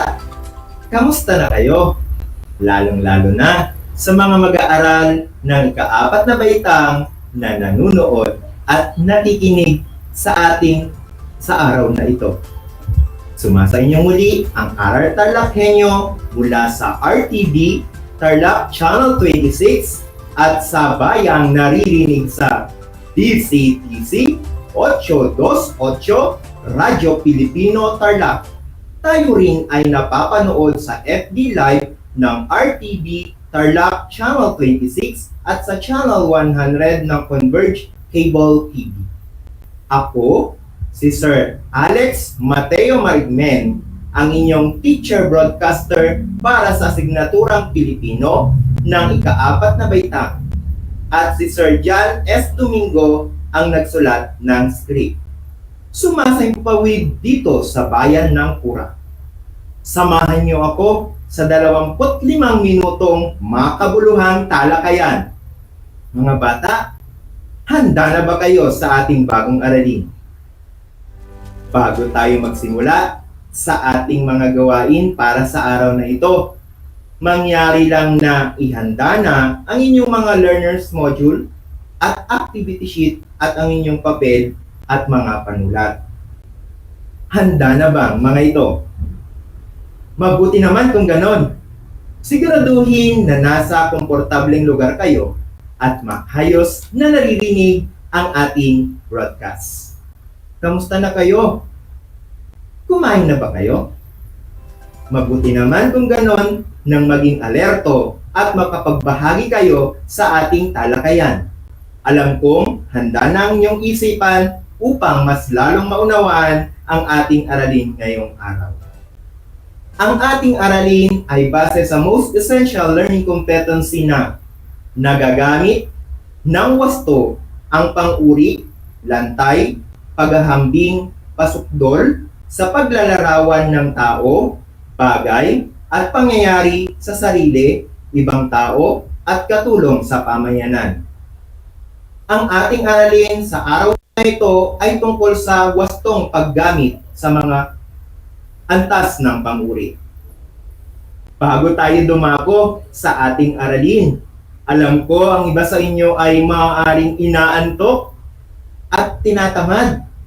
Kaya naman, pasisiglahin natin ang inyong araw at susundin ninyo ang mga sasabihin ko. Tara, simulan natin. Kayo bang lahat ay nakatayo na? Narito ang susundan natin. Hawakan ang inyong balikat. Iikot ito ng 3 beses na mabilis. 1, 2, 3. Ngayon naman, kumendeng. Hawakan ang inyong bewang at kumendeng ng mas mabilis. 1, 2, 3. Ngayon naman, ang panghuli, hawakan ang inyong tuhod at iikot-ikot ito ng pinakamabilis. 1, 2, 3. Very good mga bata. Maraming salamat. Ari na kayong umupo. Sino ngayon sa inyo mga bata ang nakakaalam sa kantang May Tatlong Bibe? Galing! Lahat kayo ay alam nyo kantahin ang 3 bibe. Muli mga bata, handa na ba kayo? Kung ganon, ating babasahin ito. Hindi natin siya kakantahin. Tara, magbasa tayo. 3 bibe. May 3 bibe akong nakita. Mataba, mapayat, mga bibe. Ngunit ang may pakpak sa likod ay iisa. Siya ang leader na nagsabi ng kwak, kwak, kwak. Tayo na sa ilog ang sabi, kumendeng, kumendeng, mga bibe. Ngunit ang may pakpak sa likod ay iisa. Siya ang leader na nagsabi ng kwak, kwak, kwak. Siya ang leader na nagsabi ng kwak, kwak, kwak. Magaling, mga bata. Palakpakan niyo yung mga sarili. Mga bata, naalala niyo ba yung liriko ng kanta? Ano-ano mga salitang ginamit sa paglalarawan sa mga bibe? Bago tayo magpatuloy, maaari nyo palang ipadala ang inyong mga kasagutan sa pamamagitan ng pag-text sa aking numerong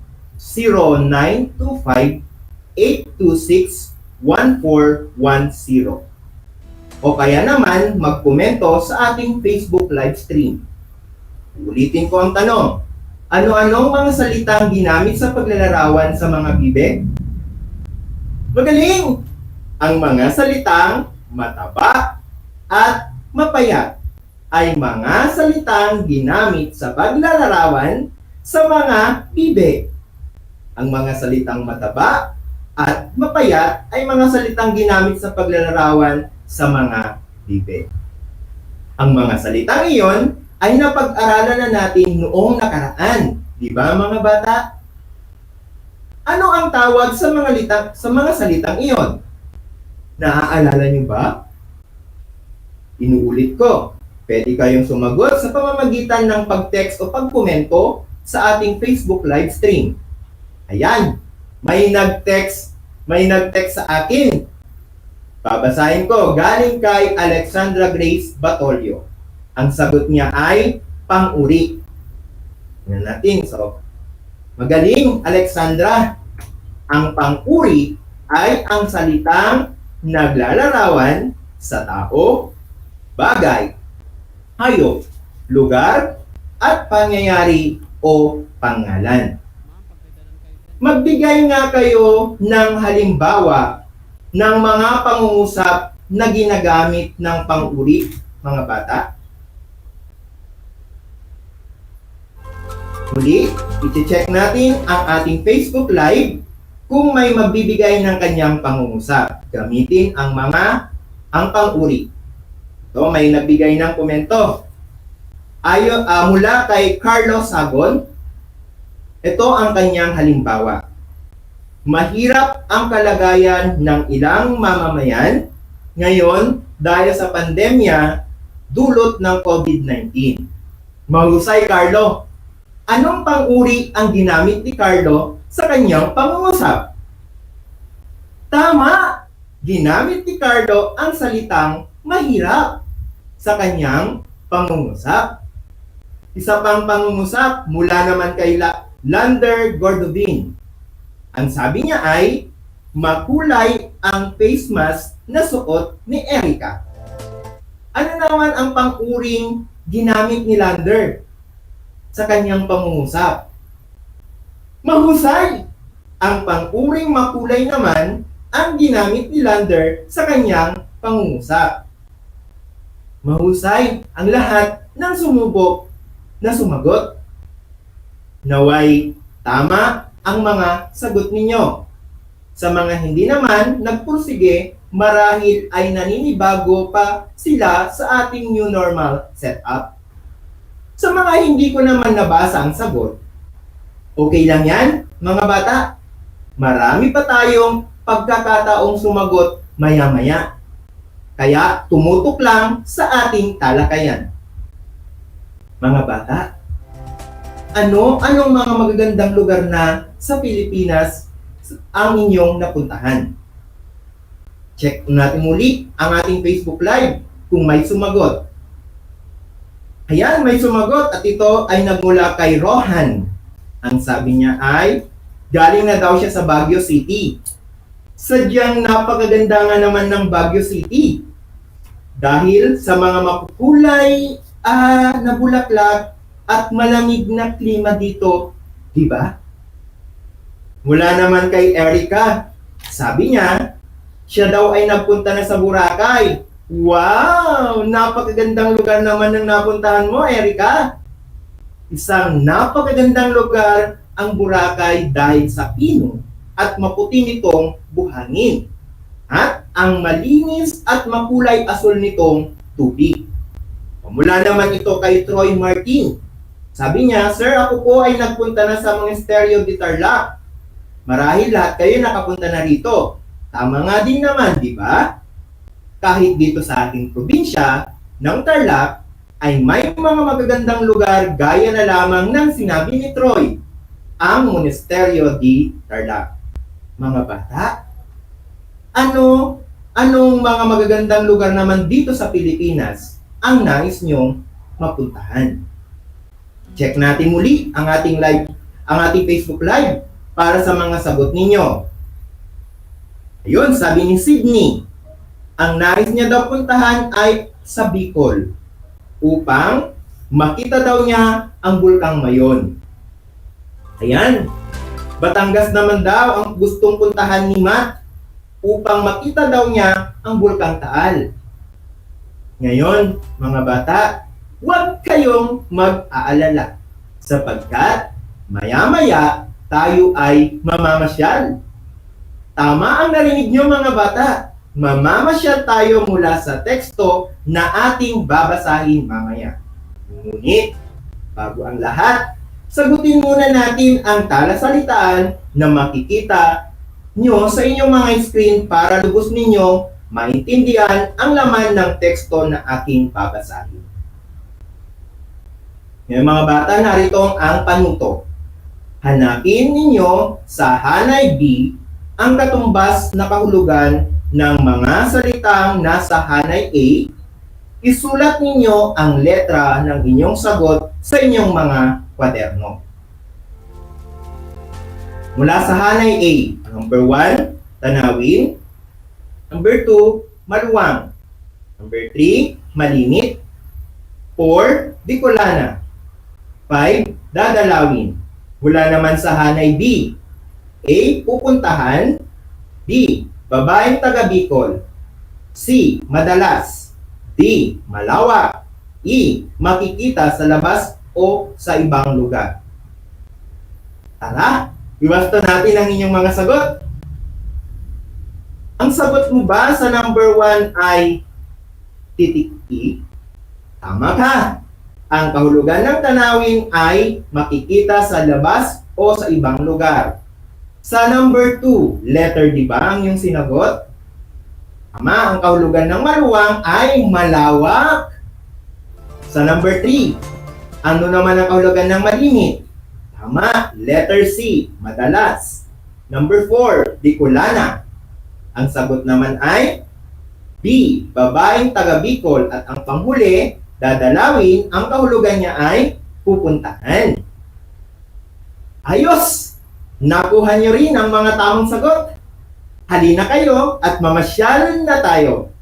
Pakinggan ng mataimtim ang tekstong aking babasahin at ihanda nyo ang inyong mga kwaderno para sa paglista ng mga mahalagang impormasyon na inyong maririnig.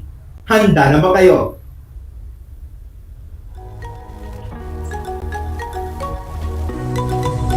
Narito ang ating kwento. Magagandang puok. Maligayang pagdating sa Pilipinas. Ang lupain ng magagandang tanawin. Unang dadalawin natin ang Bulkang Taal sa lalawigan ng Batangas. Pinakamaliit na bulkan ito sa buong mundo. Ngunit, pinakamalimit pumutok. Narito na rin lamang tayo sa Tagaytay. Dadalawin natin ang ipinagmamalaking cable car, zoo, at kabayuhan. Napakaluwang ng zoo at dahil sa dami ng puno at halaman, tila tunay na gubat ito. Pumunta naman tayo sa Bicol, ang tahanan ng may pinakamagandang hugis ng bulkan. Napakaayos ng pagkakatulis ng bulkan. Bagamat hindi na raw perpekto dahil sa malimit na pagputok ayon sa alamat, ito raw ay si Dalagang Magayon. Kaya sinasabing mas magaganda sa karaniwang Pilipina ang mga Bicolana. Nag-enjoy ba kayo sa ating pamamasyal mga bata? Napakaganda ng tekstong ating binasa, hindi ba? Batid ko na nakuha nyo ang mga mahalagang kaisipan na kapaloob dito. Tingnan natin sa pamamagitan ng pagsagot nyo sa mga tanong. Kaya ihanda ng kwaderno sa pagsagot ng mga ito. Hihintayin ko rin ang mga sagot na nagmula sa Messenger o kaya naman sa Facebook Live. Narito ang ating unang tanong. Ano-anong mga magagandang puok ang nabanggit sa tekstong ating binasa? Tama! Kung ang inyong mga sinagot ay Bulkang Taal, sa Batangas, Pasyalan sa Tagaytay, Bulkang Mayon sa Bicol, sa ikalawang tanong naman, kukuha tayo sa sagot sa FB natin.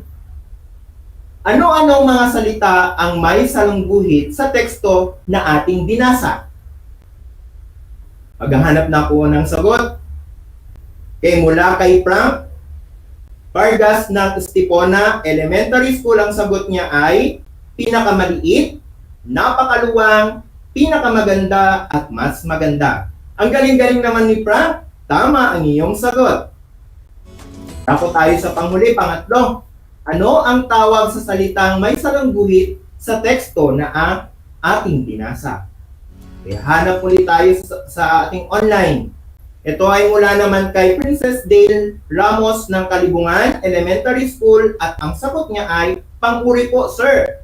Tama ang sagot mo, Princess Dale. Ang mga salitang ito ay tinatawag nating mga pang-uri. Ngayon, mga bata, ating susuriin ang mga pangungusap na ginamit sa paglalarawan sa inyong mga screen. Unang pangungusap. Unang pangungusap ay, ang Bulkang Taal ay pinakamaliit na bulkan sa buong mundo. Ano ang nakasalungguhit na salita? Tama, pinakamaliit. Sa ikalawang pangungusap naman, maluwang pasyalan na kabayuhan sa Tagaytay. Sa panghuli, pinakamaganda ang hugis ng bulkan sa Bulkang Mayon. Okay, mga bata, bibigyan pansin ang salitang may salungguhit sa bawat pangungusap. Hindi ba ito ay mga pang-uri, mga bata? Tama. Ngunit, alam niyo ba ang mga batang pang-uri ay may iba't ibang antas? Halina't alamin natin ang mga antas nito. Ang unang antas ay ang lantay. Ano bang ibig sabihin ng lantay?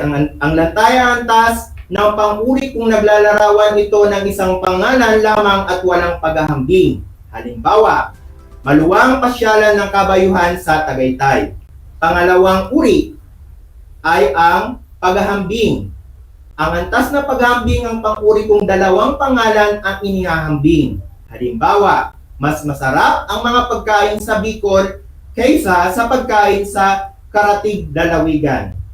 Sa pangatlo naman, pasukdol. Ang tawag natin kung ang antas ng pang-uri higit sa dalawa at sa pangkalahatan ang paghahambing. Halimbawa, ang Bulkang Taal, ang pinakamaliit na bulkan sa buong mundo.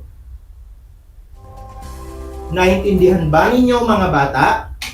Upang mas lalo pa ninyong maunawan ang tatlong antas ng pang-uri, tungayan ninyo ang chart na ipapakita ko mula sa screen natin. Ipag-aralan natin mabuti. Mga bata, anong napapansin niyo sa antas na paghambing at pasukdol? Pansinin ginamit ang mas, higit, at magkasing o magkasing ang paghahambing. Sa pasukdol naman ay ginagamitan ng panlaping pinaka o napaka na inuunlapi sa salitang ugat. Maaaring gamitin ang mga salitang ubod ng at saksakan ng na isinasama sa salitang ugat sa antas ng pasukdol. Ulitin ko, pansinin natin na ang mas, higit at magkasing at kasin ang mga pahambing. Sa pasukdol naman ay pinaka, napaka. Maaari rin gamitin ang ubod ng at saksakan ng. Tingnan ko nga kung meron kayong naaalala o natutunan sa ating isinagawang talakayan, mga bata. Sa puntong ito, kayo ay magkakaroon ng pagsasanay. Ganito lang ang kailangan nyong gawin. Tukuyin at punan ng angkop na kaantasan ng pang-uri ang chart na aking ipapakita sa inyo. Isusulat ninyo ang inyong mga sagot sa isang malinis na papel. Ihanda na ang mga ito, mga bata. Handa na ba kayo? Bibigyan ko kayo ng ilang minuto para gawin ito. Subukan natin.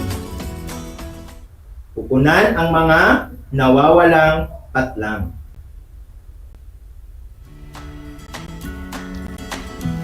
Tapos na ba, mga bata?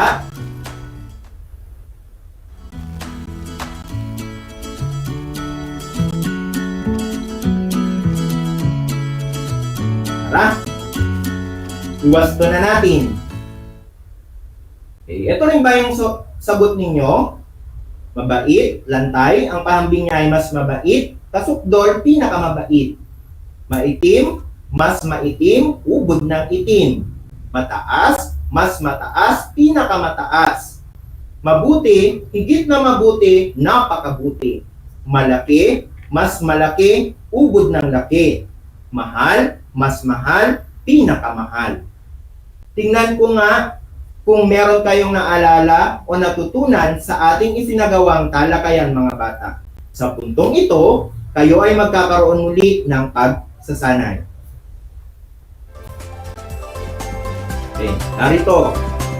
Sa unang bilang, ang mga pagpipilian ay maganda, mas maganda, pinakamaganda.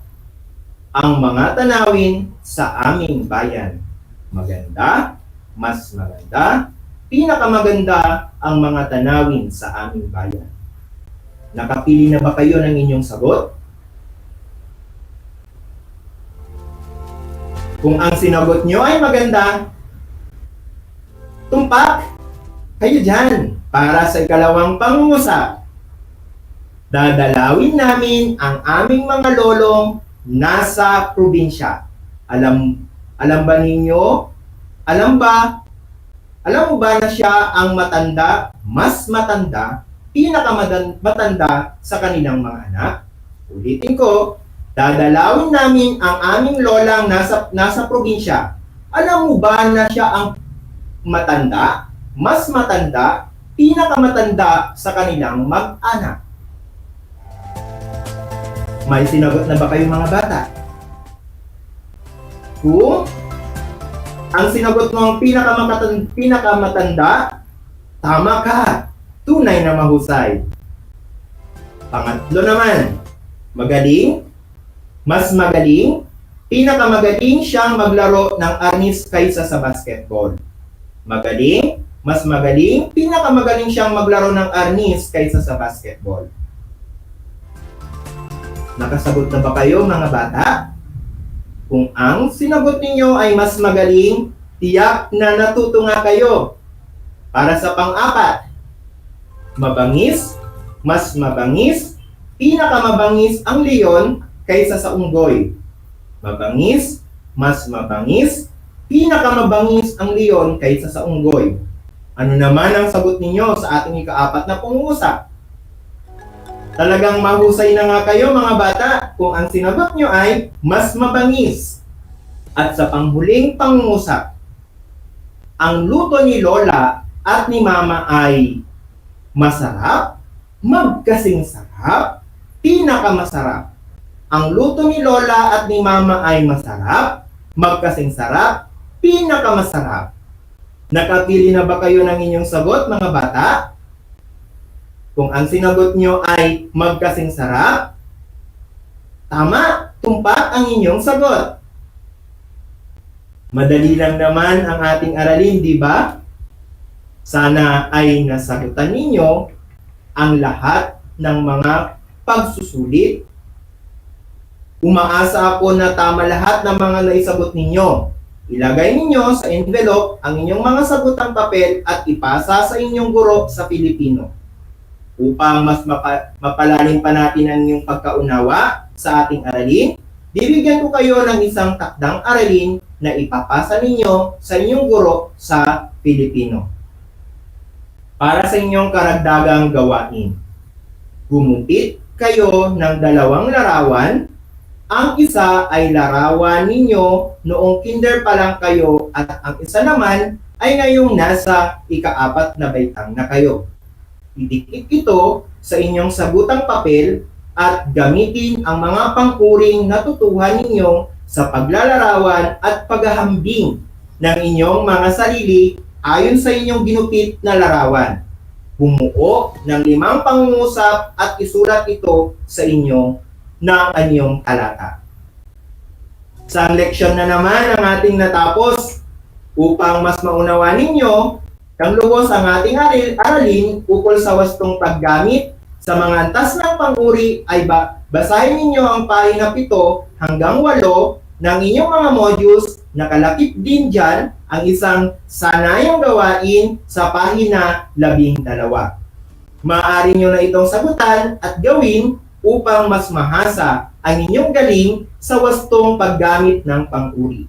Para naman sa inyong mga karagdagang katanungan, maaari ninyong ipadala ang inyong mga mensahe sa aking Facebook account o kaya ay magpadala ng text messages sa inyong mga guro dahil tiyak na mas tututukan pa iyan ng inyong guro sa Filipino.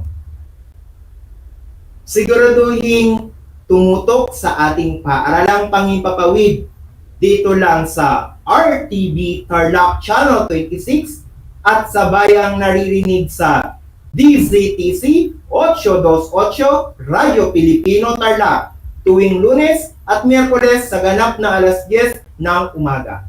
Hanggang sa muli, ako si Ginoong Alex Mateo Marigmen, ang inyong guro sa Filipino Core. Laging tandaan, mag-aral ng mabuti, ito ang susi natin tungo sa isang masaganang bukas. Laging tandaan ang hashtag Abacada.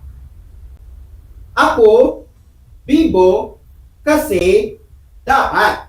Hanggang sa muli, paalam!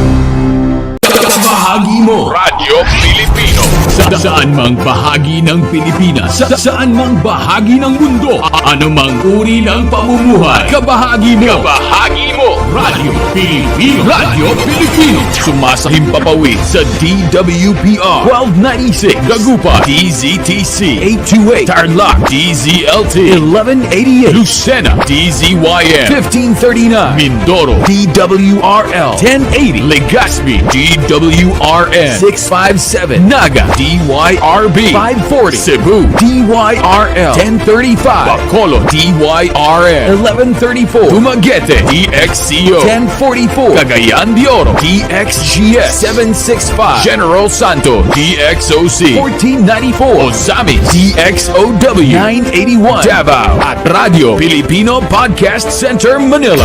Ito ang kabahagi mo Radyo Pilipino, napapakinggan on air and online sa buong mundo sa pamamagitan ng www.radiopilipino.com. Impormasyong may kalidad at serbisyong may halaga. Kasama katuwang Kapinoy. Kabahagi mo Radyo Pilipino. Radyo Pilipino.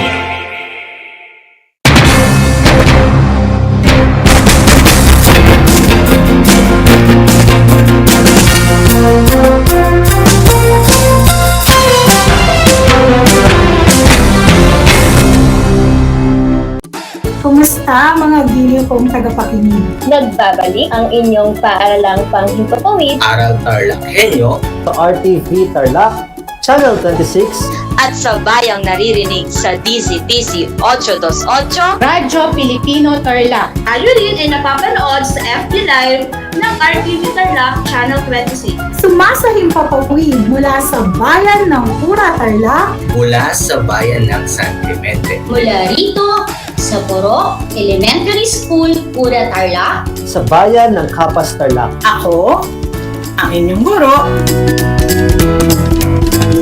na maghahatid sa inyo ng makabuluhang pagtalakay sa ating aralin.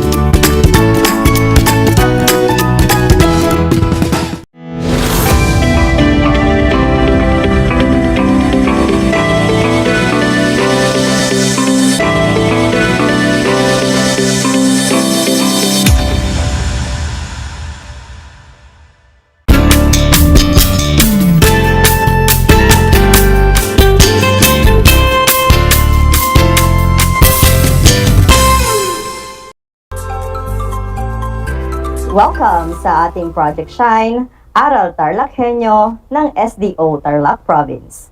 Dito sa RTV Tarlac, Channel 26. Sa DZTC 828 Radyo Pilipino Tarlac at sa Converge Cable TV, Channel 100. Magandang buhay, mabuting tao, kumusta kayo? mga giliw kong tagapakinig. Ang aking pagbati at paghanga sa inyong pagpapahalaga sa edukasyon at sa pagpupursiging matapos ito ng nagtatagumpay sa kabila ng hamon ng pandemya. Ako ang inyong guro sa edukasyon sa pagpapakatao sa ikalimang baitang, Ginang Kathleen B. Valeriano, sumasahing papawid mula sa bayan ng San Clemente, sasamahan at gagabayan ka sa Most Essential Learning Competency na nakapagpapakita ng paggalang sa mga dayuhan sa pamamagitan ng paggalang sa natatanging kaugalian at paniniwala ng mga katutubo at dayuhang kakaiba sa kinagisnan. Ngayon ay unang araw ng Disyembre, taong 2021. Bago tayo magsimula sa ating aralin, ay ating munang balikan ang inyong napag-aralan noong nakaraan. Inyong natutunan na tayong mga Pilipino ay kilala sa ating hospitality o mabuting pakikitungo sa mga dayuhan. Tinatanggap natin ang mga turista o dayuhan ng buong puso dahil para sa ating mga Pilipino, kasiyahan at karangalan ng bansa na tanggapin ang mga dayuhan bilang mga bisita. Ang paggalang ay isa sa mga pagpapahalagang nararapat na malinang sa ating sarili na kailanman ay hindi dapat kalimutan, lalo't higit sa ating pagkikipagkapwa at pakikitungo ng tao sa kanyang lipunan. Ang paggalang ng sinuman at saan man ay tanda ng mabuting pakikipag-ugnayan. Ito din ay naipapakita ng tao sa lipunan sa iba't ibang paraan, lalo't higit sa itinuturing nating mga dayuhan at katutubo. Marapat lamang na igalang natin ang mga katutubo at ang mga dayuhan, pati na rin ang kanilang kaugalian at paniniwala na kakaiba sa ating kinagisnan. Ang paggalang sa kapwa ay natutuhan natin mula pagkabata. Ito ay isang hakbang sa pagkamit ng isang mapayapang pamayanan. Ang mga katutubo o Indigenous People o IP ay mga pangkat etniko na naninirahan sa isang rehiyon kung saan meron silang pinakaunang kilalang koneksyong pangkasaysayan. Sa kabila ng pagbabagong naganap sa ating bansa, ang mga katutubo ay nananatili sa sinaunang tradisyon, kultura, paniniwala, at paraan ng pamumuhay. Halimbawa ng katutubo ay ang mga Aita, Igorot, Ati, Tagbanwa, at mga Badyaw. Makikita nyo sa larawan ang iba't ibang uri ng katutubo na matatagpuan sa Pilipinas. Samantalang, ang mga dayuhan naman ay isang tao o mga tao na hindi katutubo o likas sa isang puok. Maaaring ito ay tumutukoy sa isang banyaga na nagmula sa ibang bayan o ibang bansa. Makikita sa larawan ang halimbawa ng mga dayuhan. Maituturing na dayuhan ang mga Amerikano, Koreano, at mga Hapones. Marapat lamang na igalang natin ang mga katutubo at mga dayuhan, pati ang kanilang kaugalian at paniniwala na kakaiba sa ating kinagisnan. Ang paggalang sa kapwa ay natututuhan natin mula pagkabata. Ito ay isang hakbang sa pagkamit ng isang mapayapang pamayanan. Sa mga pagkakataong tayo ay nakikisalamuha sa mga dayuhan o mga katutubo, dapat nating silang tanggapin at tratuhin ng maayos. Ang kanilang mga kaugalian na kinagisnan ay atin ding igalang sapagkat ang bawat isa sa atin ay may sariling kaugalian at tradisyon na ating kinasanayan. Matuto tayong magbigay halaga sa mga dayuhan at mga katutubo dahil kahit sino pa man sila, kaisa natin sila. Nararapat lamang na tayo ay matutong gumalang sa bawat isa. Gaya ng aking nabanggit kanina na ang mga katutubo at mga dayuhan ay merong mga kaugalian at paniniwala na kakaiba sa ating kinagisnan. Makinig ng mabuti dahil magbibigay ako ng halimbawa ng mga kaugalian at paniniwala na maaaring kakaiba sa ating kinagisnan.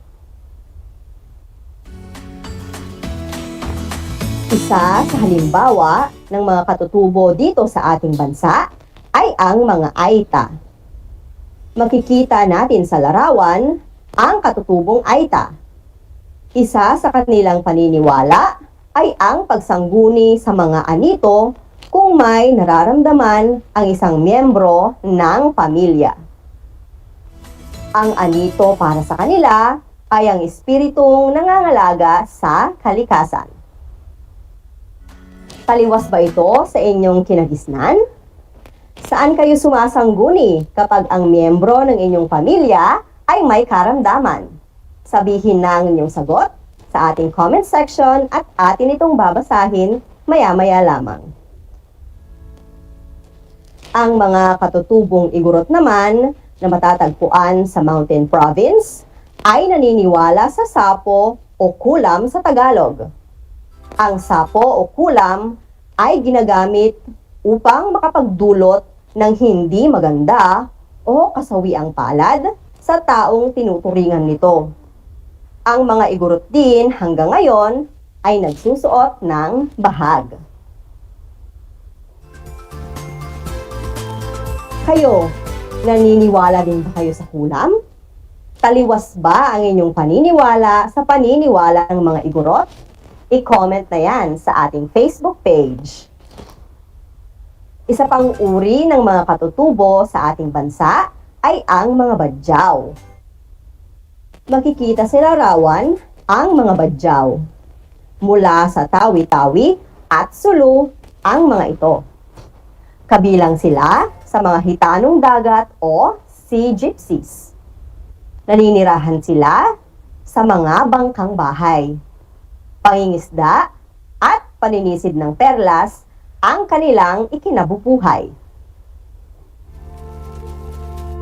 Kayo, saan naman kayo naninirahan? Kagaya o taliwas ba kayo ng mga badyaw? I-share nyo na yan sa ating comment section. Maliban sa mga katutubo, meron ding kaugalian at paniniwala ang mga dayuhan na taliwas sa ating kaugalian at paniniwala. Halimbawa na lamang nito ay ang mga dayuhang Koreano. Makikita sa larawan ang dayuhang Koreano. Sila ay mahilig kumain ng kimchi o ng maaanghang na pagkain dahil na rin sa malamig nilang klima. Sa inyong lugar, ano ang hilig nyong kainin? I-share nyo na yan sa ating comment section at atin itong babasahin maya-maya lamang. Samantalang, ang mga dayuhang Amerikano naman ay mahilig sa pagkain ng hamburger at French fries. Inyong makikita ang larawan ng isang dayuhang Amerikano. Ano-ano ang mga pagkain na inyong nakasanayan na sa tingin nyo ay kakaiba sa dayuhan at katutubo? I-comment na yan sa Facebook page ng RTV Tarlac, Channel 26. May mga alam pa ba kayong mga kaugalian at tradisyon ng mga katutubo o dayuhan na taliwas sa inyong kinagisnan? Ano ang marapat nating gawin sa mga ito? Kung ang sagot ninyo ay igalang, magaling, tama ang inyong kasagutan. Kung meron mang natatanging kaugalian at paniniwala ang mga katutubo at dayuhan na taliwas o kaiba o kontra sa ating paniniwala, marapat lamang na ito ay ating igalang. Huwag natin silang kutsain o pagtawanan. Tandaan, sa mga pagkakataong tayo ay nakikisalamuha sa mga dayuhan o katutubo, dapat natin silang tanggapin at tratuhin ng maayos. Igalang din natin ang kanilang mga kaugalian at paniniwala. Sapagkat ang bawat isa sa atin ay may sariling karapatan na dapat igalang. Upang mas lalo pa ninyong maunawaan ang ating aralin sa araw na ito, ay meron akong kwentong inyong mapapakinggan. Mga anak, makinig ng mabuti at inyong sagutin ang mga sumusunod na katanungan. Una, sino-sino ang mga tauhan sa kwento? Ikalawa, anong katutubong pangkat na bibilang si Agring? Ikatlo, ano-ano ang pagkakaiba ni Agring sa kanyang mga bagong kamag-aral? Ikaapat, ano naman ang pagkakaparehas ni Agring sa kanyang mga bagong kamag-aral? Ang pamagat ng ating kwento ay, Pilipino ako, kaugalian ng katutubo, igagalang ko. Ni Ginang Kathleen B. Valeriano. Excited si Mila para sa kanyang unang araw sa pasukan. Matagal niyang hindi nakita ang kanyang mga kaibigan at kamag-aral. Sa wakas, makakapaglaro na rin ako kasama ang aking mga kamag-aral. Wika niya. Nagulat si Mila nang may nakita siyang mukhang hindi pamilyar sa kanya. Narinig niya sa kanyang guro na ito daw ay transferee. Ang kanilang bagong kamag-aral ay isang Aita mula sa kabundukan ng San Clemente sa Tarlac. Nagpakilala ito sa harap ng klase. Ako si Agring Palaya. Ako ay nagmula sa Duwag San Clemente. Isa akong katutubong Aita. Kami ay lumipat ng tirahan mula sa bundok dito sa Kapatagan dahil ang aking ama ay nagbebenta ng luya at gab sa palengke. Pakilala nito sa kanyang sarili. Napansin ni Mila na kakaiba ang pananalita ni Agring. Nang sila ay mag-recess, napansin din niya na mas gusto nito ang nilagang mais at kamote, taliwas sa nais niyang mga chichirya. Ngunit, napansin din niya na meron silang pagkakaparehas. Parehas silang mahilig makipaglaro, gumuhit, at umawit. Napagtanto ni Mila na katutubo man si Agring, ay marapat niyang igalang, kaiba man ang kanyang kulay, pananamit, at paniniwala.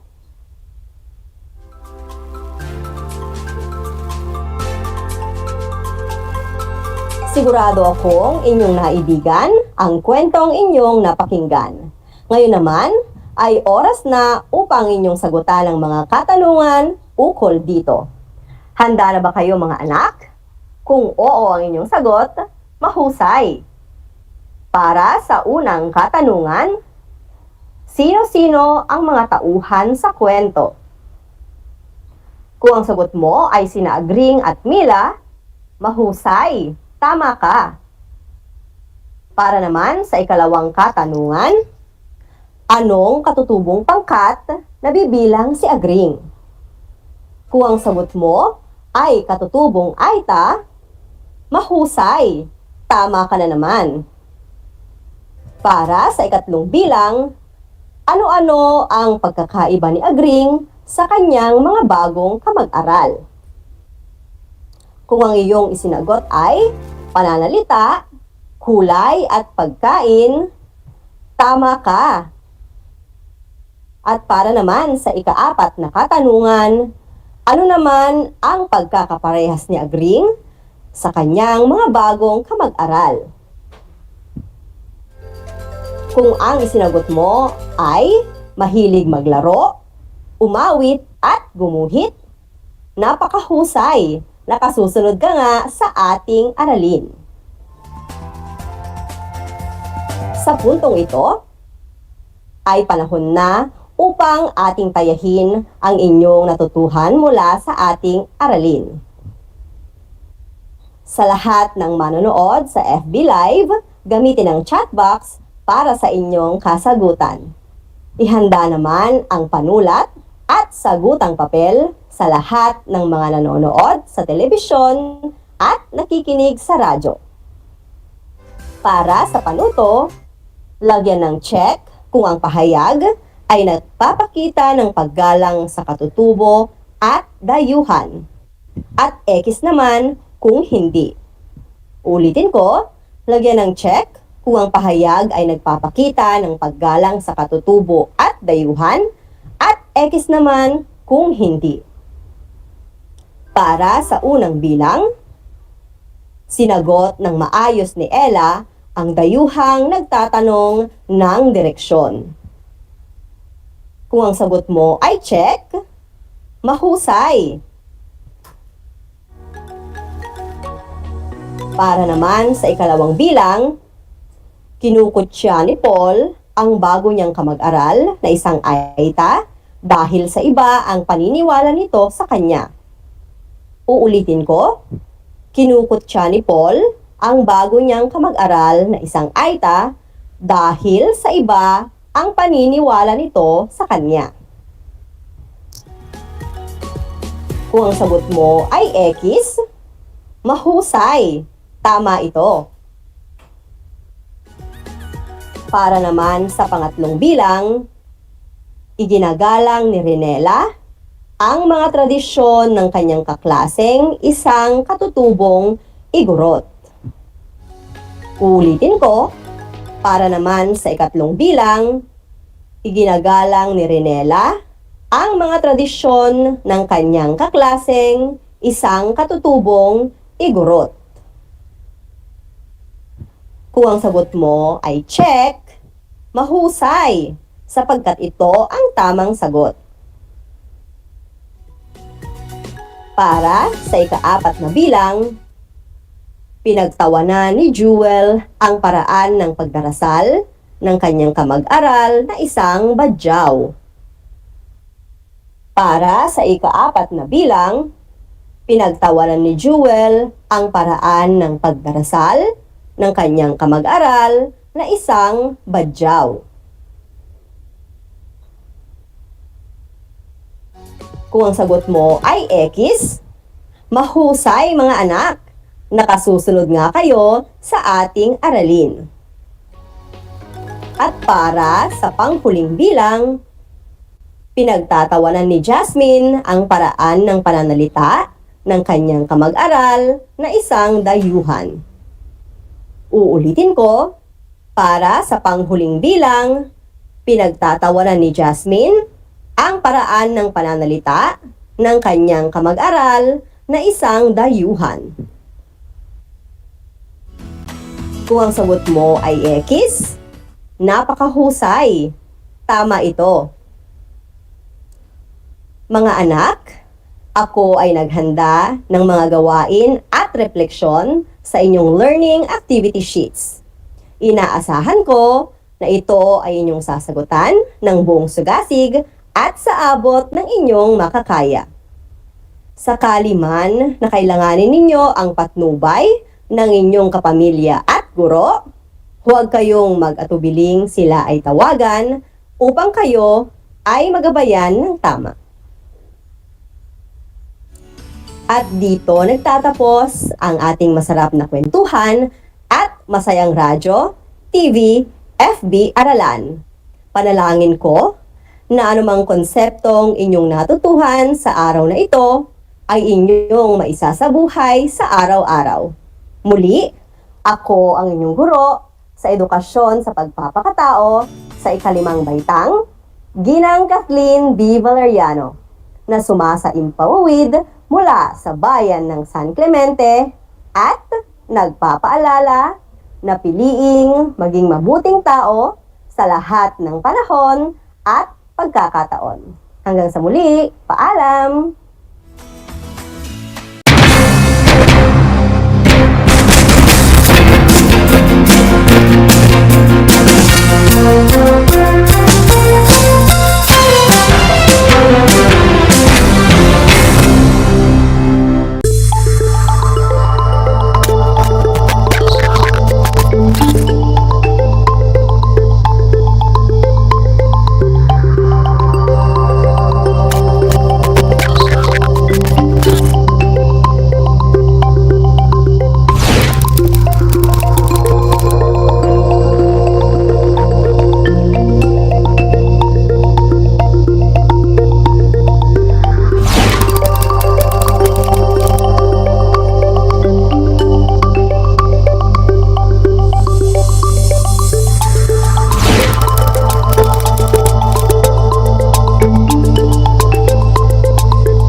Alam niyo ba, na ang kinikilalang Guinness Book of World Records holder bilang pinakamaliit na commercially harvested fish ay isang sinarapan? Ito ay matatagpuan lamang sa Pilipinas, sa Lake Buhi sa Bicol River. Isa itong uri ng goby na may transparent na katawan na may sukat na 12.5 mm.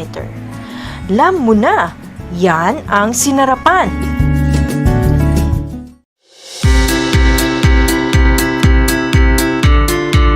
Upang matugunan ang mga kinakaharap na pagsubok ng mga guro at mag-aaral sa gitna ng kasalukuyang pandemya, nagsanib tulong sina Congressman Charlie Cojuangco ng unang distrito ng Tarlac, DEPED Region 3 Regional Director Dr. May B. Eclar at Tarlac Schools Division Superintendent Dr. Ronaldo Pozon para sa isang napapanahong proyekto na tinaguriang Project Shine, Aral TarlakHenyo.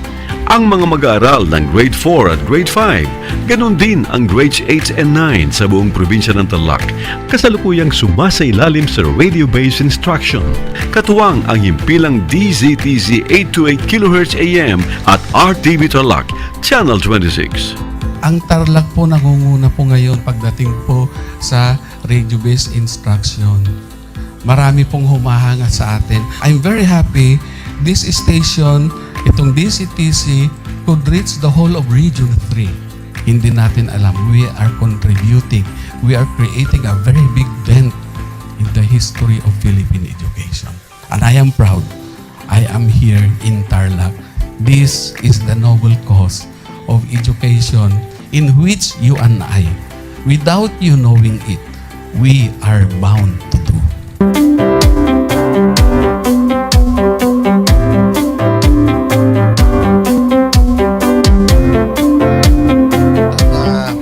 Project natin na Project Shine is a natural consequence dahil sa nangyari sa buong mundo. Let's continue to work together.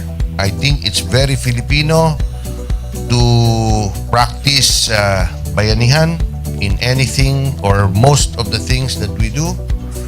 And this is a manifestation of that. No? We have private sector, we have DEPED, we have local government, all working together.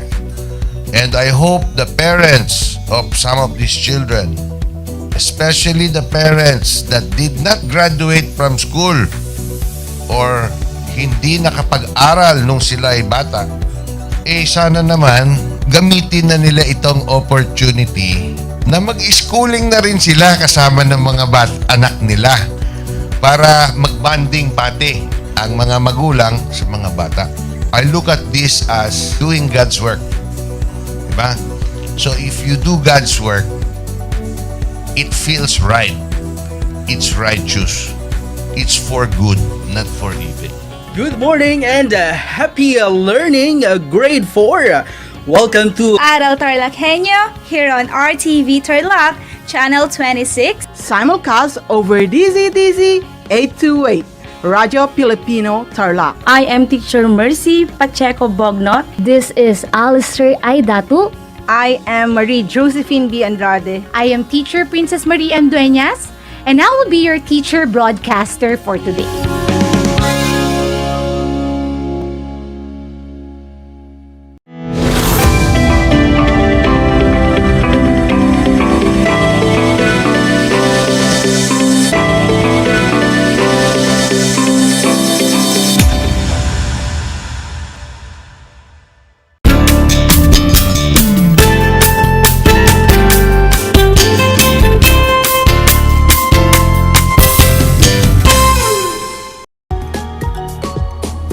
Good day and happy science time, grade 5 learners!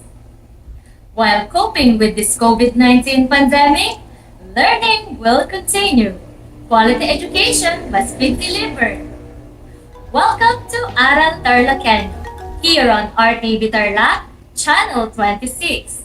Simulcast over DCTC 828 Radio Filipino Tarlac. For those who are Converge cable subscribers, Project Shine Aral TarlakHenyo can also be viewed on Channel 100. Yes, you heard it right. You can also watch us live on Channel 100 if you are Converge Cable subscribers. Broadcasting live here at the Municipality of Camiling, Tarlac. This is Lady Karen C. Florendo, your teacher broadcaster for Science Grade 5.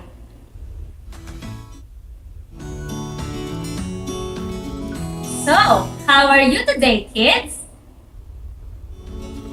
That's nice! It is good to know that you're all doing great. I would like you to join me again. Together, we'll explore, discover, and find answers to the mysteries of the world through science. At this point, I want you to prepare your module in Science 5, specifically Quarter 2 and Module 2, entitled The Menstrual Cycle. Kindly prepare your ballpen and notebook so that you may take down some important notes to remember as we go along with our lesson. Do you have it now? Very good. Make it sure that you are in a comfortable place and free from any distractions so that you can hear me well while listening to this broadcast. I'm looking forward to your active participation and hoping that you will listen attentively as we go along with our discussion.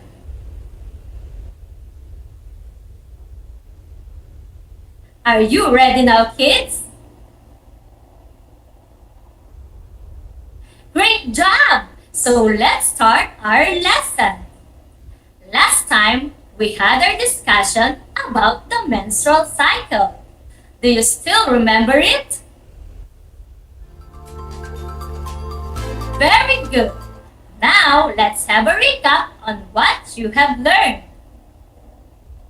Menstruation means a natural process of eliminating blood, uterine tissue, and unfertilized egg from the uterus through the vagina. Again, I repeat, menstruation means a natural process of eliminating blood, uterine tissue, and unfertilized egg from the uterus through the vagina. It is commonly known as a period or menses. It is a natural and normal process that all girls will experience. I will give an emphasis to this. It is a natural process and normal process that all girls will experience. Menstruation can last about 3 to 7 days, and the cycle usually takes about 28 to 30 days. Again, menstruation can last about 3 to 7 days, and the cycle usually takes about 28 to 30 days.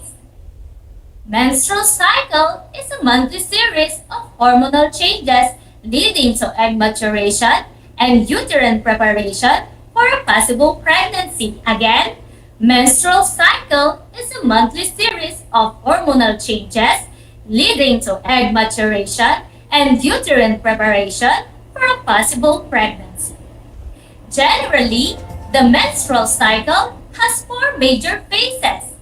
These are menstrual phase, follicular phase, ovulation phase, and luteal phase. I repeat, generally, the menstrual cycle has 4 major phases. These are menstrual phase, follicular phase, ovulation phase, and luteal phase. Now, to continue our lesson, let's now study how do fertilization takes place. Once a month, the ova or egg cell mature and exits out of the ovary. These eggs go into fallopian tube and stay there for a while. Again, these eggs go into fallopian tube and stay there for a while. When the sperms coming from the testes of a male happen to enter the tube where the egg lies, one sperm may unite with a mature egg. The union of the sperm in the egg cell is called fertilization. Again, the union of the sperm in the egg cell is called fertilization. When an egg is fertilized, a new life begins. Again, When an egg is fertilized, a new life begins. After fertilization, the zygote or fertilized egg goes implanted into the wall of the uterus. It undergoes cell division. The cell keeps on dividing to form different body parts. The developing and inborn baby inside the mother's womb is called the fetus. Again, the developing and inborn baby inside the mother's womb is called the fetus. It stays there and is nourished by the mother for 9 months. Again, it stays there and is nourished by the mother for 9 months. And when the right time comes, it is now ready to be born.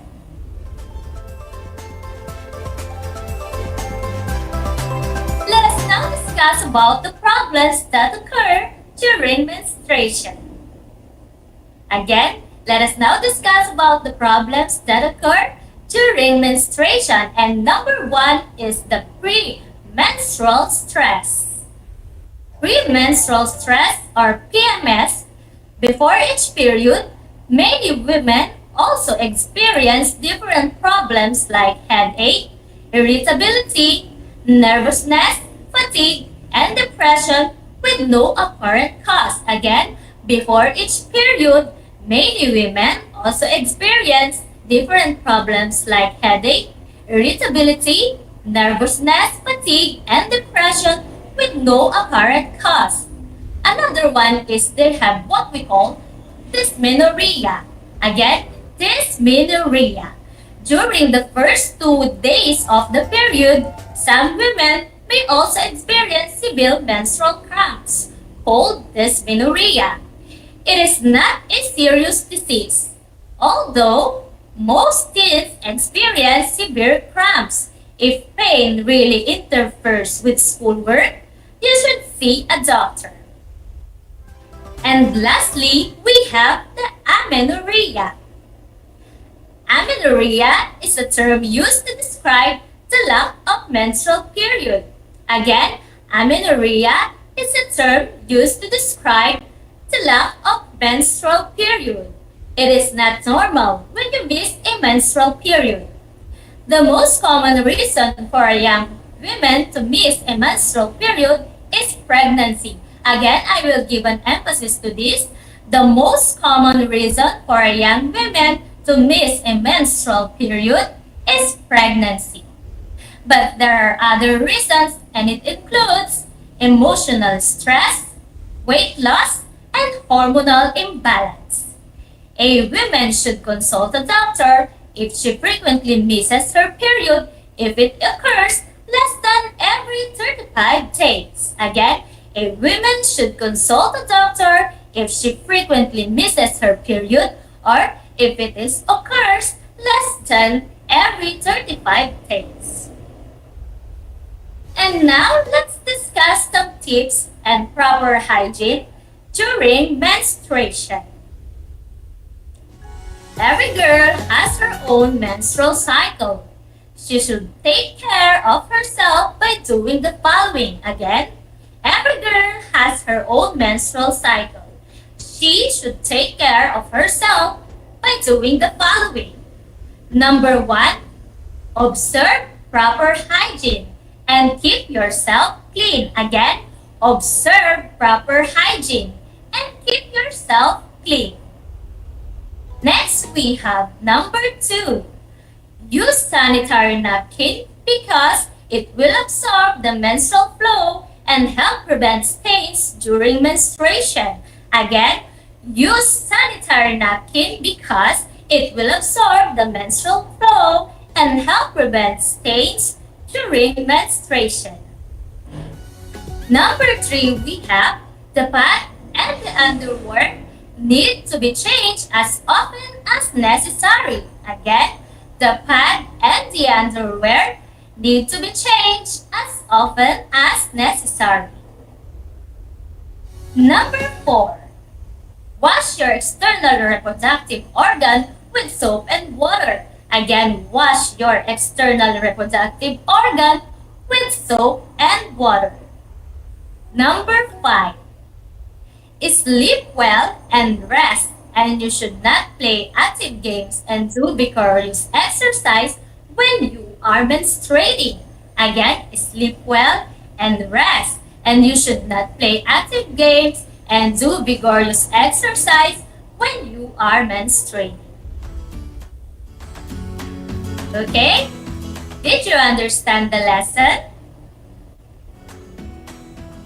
Very good. Now let's measure your learnings on the topic being discussed. Those who are watching via Facebook Live, you can type in your answers and send it in the comment section. I will read the direction. Determine whether the statement is true or false. Write true if the statement expresses true idea and false if not. Again, determine whether the statement is true or false. Write true if the statement expresses true idea and false if not. Number 1. The union of the sperm in the egg cell is called fertilization. Is it true or false? Again, the union of the sperm in the egg cell is called fertilization. Is it true or false?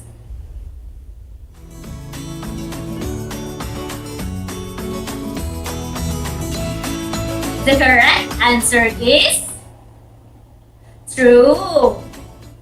Why true is the correct answer? Because when sperms coming from the testes of a male happen to enter the tube where the egg lies, one sperm may unite with a mature egg, and the union of the sperm in the egg cell is called fertilization. Number 2. Dysmenorrhea is a term used to describe the lack of menstrual period.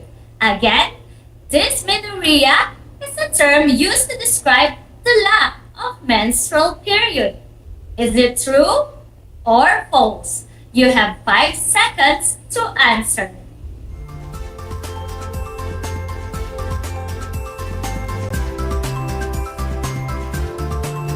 The correct answer is false. So why is the answer false? Because amenorrhea is the term used to describe the lack of menstrual period, not dysmenorrhea. Number 3. Do not wash your external reproductive organ with soap and water because it causes irritation. Again, do not wash your external reproductive organ with soap and water because it causes irritation. You have 5 seconds to answer.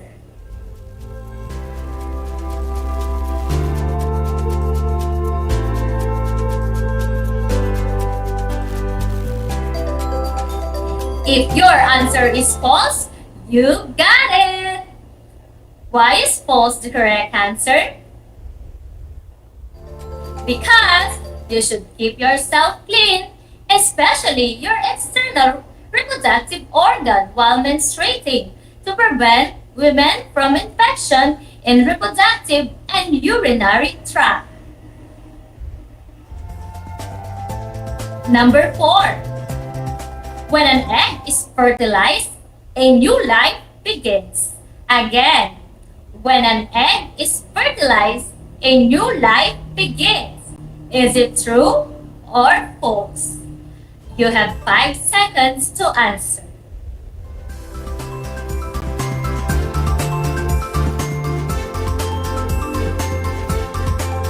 If your answer is true, you are correct.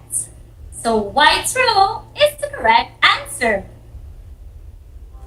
Because after fertilization, the zygote or fertilized egg goes implanted into the wall of the uterus.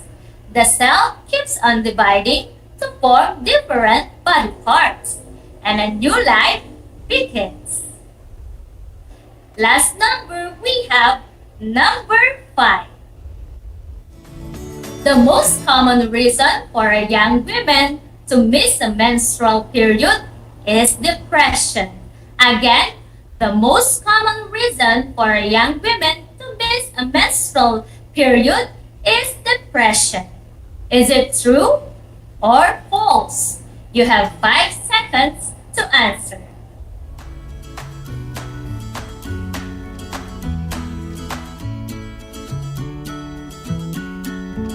The correct answer is false. So why false is the correct answer? Because the most common reason for a young woman to miss a menstrual period is pregnancy, not depression. Again, the most common reason for a young woman to miss a menstrual period is pregnancy, not depression. Did you get all the correct answers? That's amazing! Now count the numbers of the correct items. For those who got a perfect score of 10, congratulations! For those who got 9 to 5, well done! And for those who got 4 and below, try and don't lose hope. Let's have a wrap up. Always remember, menstruation means a natural process of eliminating blood, uterine tissue, and unfertilized egg from the uterus through the vagina.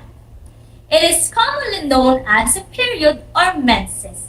It is a natural and normal process that all girls will experience. Again, menstruation means a natural process of eliminating blood, uterine tissue, and unfertilized egg from the uterus through the vagina.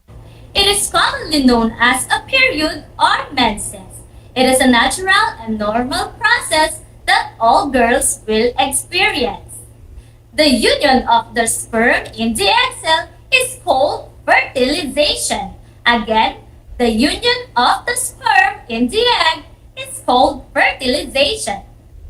Menstrual cycle is a monthly series of hormonal changes leading to egg maturation and uterine preparation for a possible pregnancy. Again, menstrual cycle is a monthly series of hormonal changes leading to egg maturation and uterine preparation for a possible pregnancy.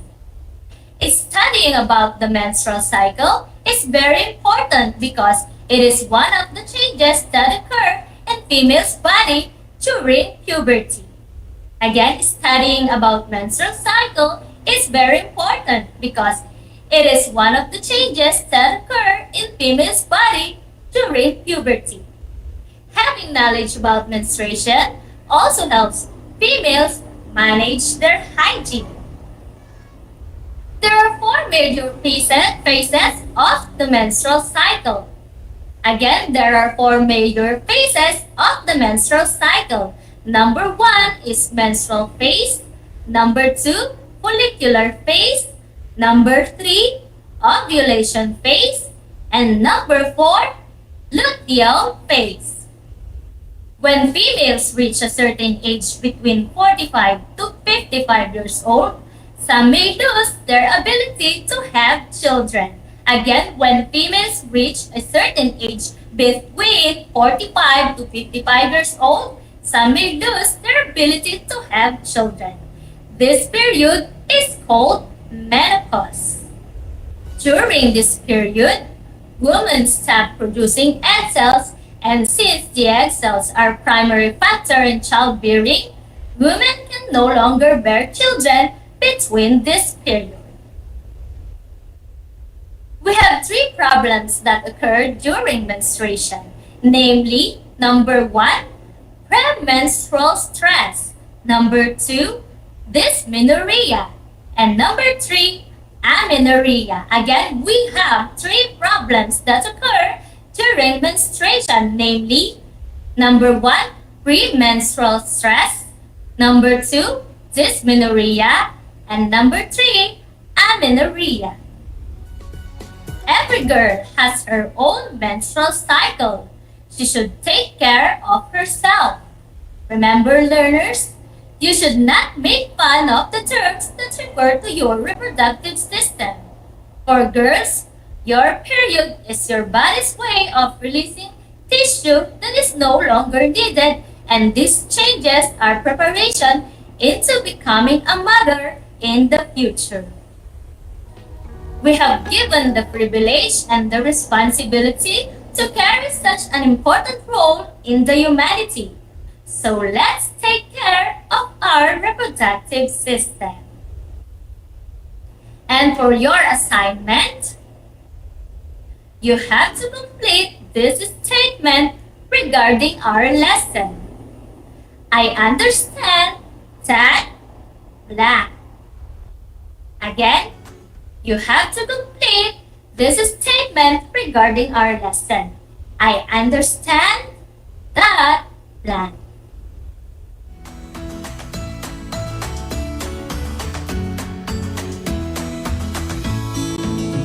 I hope you learned a lot today. The day will become great if you gain additional learnings.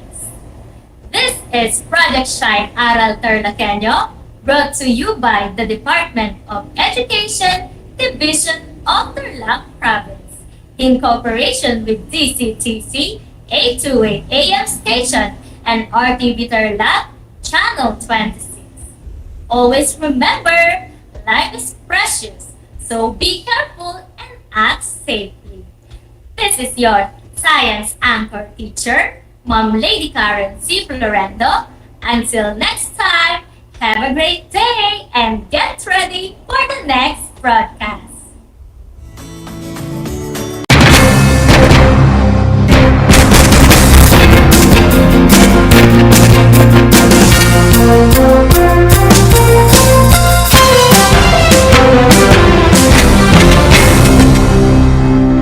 Handa ka na bang magpabakuna? Narito ang mga paalala at hakbang na gagawin sa proseso ng pagbabakuna. Bago ang pagbabakuna, kinakailangan mo nang dumaan sa pre-vaccination screening. Kinakailangan kumuha muna ng medical clearance sa doktor ang mga kabilang sa special population tulad ng mga sumusunod.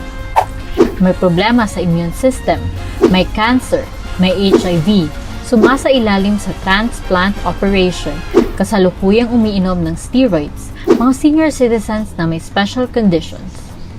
Step 1. Waiting area. Siguraduhin kayo ay pumunta sa tamang oras at petsa ng inyong schedule sa pagbabakuna. Hindi papayagan ang mga walk-in sa vaccination sites. Maupo sa bakanting upuan alinsunod sa tamang pagkakasunod ng bilang. Hintayin na tawagin kayo para sa susunod na hakbang. Habang nag-aantay, sumunod sa minimum public health standards. Isuot ang face mask at face shield. Sundin ang proper physical distancing at ugaliing maghugas at isanitize ang kamay. Step 2. Registration. Sundin ang mga patakaran ng inyong LGU o vaccination site sa pag-register at ipakita ang inyong government ID. Bibigyan kayo ng kopya ng informed consent form, health screening form, at mga pamphlet tungkol sa bakuna na pwede ninyong basahin. Hintayin na matapos ang proseso ng registration bago pumunta sa susunod na hakbang. Step 3. Screening. Kayo ay isa sa ilalim sa health screening at tatanungin tungkol sa inyong kalusugan tulad ng history of COVID-19 exposure, history of vaccination, mga gamot na iniinom, kung may allergies at iba pa. Ito ay para makasiguro kung angkop para sa inyo ang magpapakuna sa kasalukuyan. Step 4. Health Education. Makinig sa ibabahaging importanteng impormasyon tungkol sa pagbabakuna para sa COVID-19. Kung mayroon pa kayong ibang katanungan, sumangguni sa ating mga vaccination staff. Siguraduhin na pirmahan ang consent form na pumapayag kayong magpabakuna bago pumunta sa susunod na hakbang. Step 5. Vaccine Administration. Ito ang panahon kung saan kayo ay babakunahan sa loob ng 1 hanggang 2 minuto. Huwag kalimutan na kunin ang inyong vaccination card pagkatapos matanggap ang bakuna. Step 6. Observation. Alinsunod sa Department of Health, ang lahat ng magpapabakuna ay kailangang manatili sa pasilidad ng 15 hanggang 30 minuto para obserbahan kung may hindi magandang nararamdaman. Ang ating medical staff ay nakatutok sa inyo para ma-monitor ang inyong kalusugan. Bibigyan kayo ng mga pangalan ng health facility o hotline o contact kung saan pwedeng pumunta kung kinakailangang sumangguni dahil sa side effects ng bakuna. Narito rin ang mga paalala na dapat tandaan. Siguraduhin bumalik sa schedule para sa pangalawang dose ng bakuna. Laging tandaan na kahit nabakunahan ka na, ay huwag pa rin kalimutang sumunod sa minimum public health standards tulad ng pagsasanitize ng mga kamay, pagsusuot ng face mask at face shield, at pagdidistansya sa iba ng 1 metro. Ito ay para na rin sa ating proteksyon at sa proteksyon ng iba. Para sa karagdagang impormasyon, bisitahin ang mga sumusunod na pages. Tara sa Vida Vaccination!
Kumusta mga giliw kong tagapakinig? Nagbabalik ang inyong paaralang panghimpapawid Aral TarlakHenyo Sa RTV Tarlac, Channel 26, at sa bayang naririnig sa DZTC 828. Radyo Pilipino Tarlac. Tayo rin ay napapanood sa FB Live ng RTV Tarlac Channel 26. Sumasahimpapawid mula sa bayan ng Pura Tarlac, mula sa bayan ng San Clemente. Mula rito sa Puro Elementary School, Pura Tarlac. sa bayan ng Kapas Tarlac. Ako, ang inyong guro, na maghahatid sa inyo ng makabuluhang pagtalakay sa ating aralin. Did you know that children learn more when they initiate an activity and are actively engaged in it? This is your science teacher broadcaster, Princess Diana L. Ronquillo for Aral TarlakHenyo. Let's learn science together on Aral TarlakHenyo. Catch us live every Monday to Friday from 8:30 a.m. to 5:30 p.m. Watch Aral TarlakHenyo on RTV Tarlac, Channel 26, simulcast over Radyo Pilipino, DZTC 828 kHz, and streamed live on FB page and YouTube channel of RTV Tarlac, Channel 26.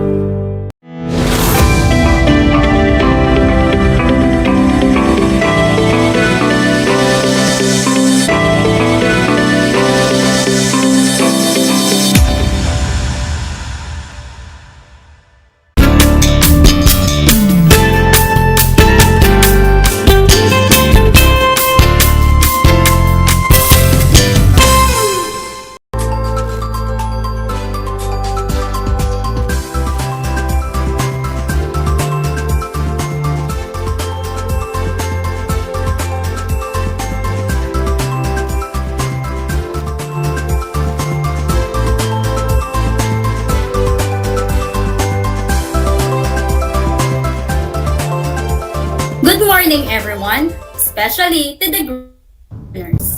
Welcome. Start na po kayo, ma'am. One, especially to the grade 5 learners. Welcome to Aral TarlakHenyo here on RTV Tarlac, Channel 26, and Channel 100 via Converge cable. This is simulcast over DZTC 828 Radyo Pilipino Tarlac. I am Teacher NED Makapulay, your teacher broadcaster for Mathematics Grade 5, broadcasting live from Concepcion, Tarlac. Join me for the next 25 minutes of our exciting and fun learning discussion today. Before we start, kindly check if you have the following: your pen, your paper, and your self-learning modules. Also, make sure that you are in a safe and comfortable place as you listen. So let's have 10 seconds to prepare yourselves.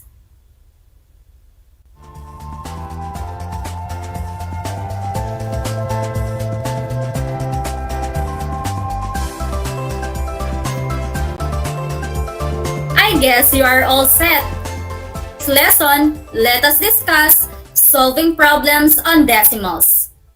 Let us begin our journey in solving non-routine problems involving addition and subtraction of decimal numbers, including money, using appropriate problem-solving strategies and tools. As we go along with our lesson, dear learners, you are expected to solve non-routine problems involving addition and subtraction of decimal numbers, including money, problem-solving strategies and tools. You have learned from Sir Raymar B. Pedroche on how to solve routine word problems of decimal numbers involving money. He tested your ability to solve each problem using steps and different strategies. Let me check if you still remember his lesson. Answer the questions in 5 seconds for each item. For those who are watching at our FB Live, you may type in your answer in the comment box. While those who are tuning in at DZTC 828 may write your answer in your notebook.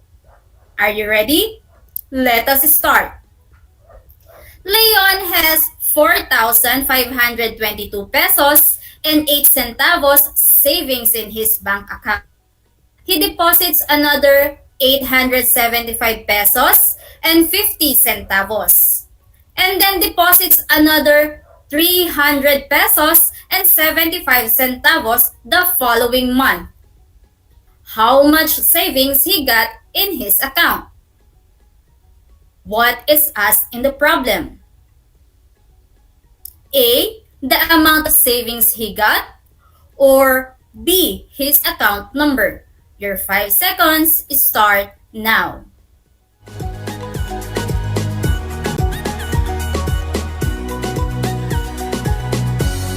If your answer is A, the amount of savings he got, then you got it right. Next item. What are the given facts? Is it A, 4,522 pesos and 8 centavos and 875 pesos and 50 centavos? Or B, 4,522 pesos and 8 centavos, 875 pesos and 50 centavos, and 300 pesos and 75 centavos? Your 5 seconds start now.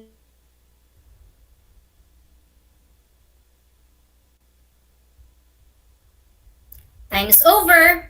The correct answer is B, 4,522 pesos and 8 centavos, 875 pesos and 50 centavos, and 300 pesos and 75 centavos. You are doing great, Matlits. And for the last item, how much savings he got in his account?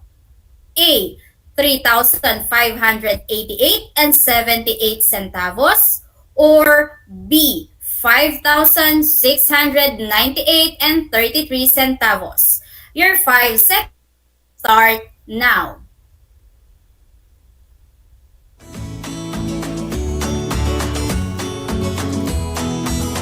Therefore, Leon got 5,698 and 33 centavos as his savings. I am happy to see you answer the questions correctly. This means that you understood your lesson last time. For those who got confused, do not worry, for we still have our lesson today to answer your queries. Again, we have solving non-routine problems, solving addition and subtraction of decimal numbers, including money, using appropriate problem-solving strategies and tools. Differentiating routine and non-routine problems will help you understand the flow of each word problems. I want you to remember that routine word problem is a type of problem in which there is an immediate solution, while non-routine word problem is a creative problem solving that requires some degree of creativity, typically does not have an immediately apparent strategy for solving them. Reading and comprehending well the word problems will help you a lot in solving them. To answer them correctly, you should master the skill of identifying what are being asked in each problem. Here are the steps to follow in answering routine and non-routine word problems, which I believe you have learned this from the last broadcast. First step is identify what is being asked. After identifying what is being asked, next step is to list down the given facts. To identify the hidden question, if there is any. Some problems do have and some do not have hidden questions. Then, proceed on identifying the operation to use. Here in non-routine problems, it always involves more than one or multiple ways of solving them. Once you identify the operations to be used, you can write your mathematics, as it will serve this as your formula. And lastly, solve the problem. Following these steps will make it easy for you to understand the given mathematical word problem. There are also different strategies used in solving non-routine word problems. You can look for a pattern in the problem, guess and check. Working background is also a strategy. You can also visualize the problem, or break up the problem into smaller parts and solve each part. Any of these strategies may be used based on your comfortability and the problem as well. You can also make your own strategy, but make sure it is comprehensive. Let's have this pasita situation to answer a non-routine word problem. Pasita earned 469 pesos and 38 centavos from selling kamote tops and ferns. She gave 9 pesos and 37 centavos to her younger brother, Paulo, and 124 pesos and 90 to her elder sister, Perla, for their project needs at school. How much money was left for Pasita? To answer the word problem, we will follow the steps mentioned earlier. Step 1, we have to identify what's being asked. In this situation, we are looking for the amount of money for Pasita. What are we going to do next? Correct. We have to list down all the given facts stated in the problem. In this case, the given facts are 469 pesos and 38 centavos, the amount of Pasita's earning from selling vegetables. 99 pesos and 37 centavos given to his brother, Paulo, and 124 pesos and 93 centavos which is the amount given to Perla. So these are the given facts in the problem. Make sure you have all the necessary facts. For the third step, we have to identify the hidden question. Take note that this question is not stated in the problem, but an important key in solving the entire problem. That is why it is called a hidden question. The hidden question here is the total amount of money given to her siblings. It was not directly stated in the problem, but we have to find out the total Pasita gave to her siblings to satisfy what is asked in the problem. Step 4 states to identify the operations needed in the problem. And the operations to be used are addition and subtraction. Why is that so? We are using addition in getting the amount of Pasita gave to her siblings, and subtraction for the amount of money left for her.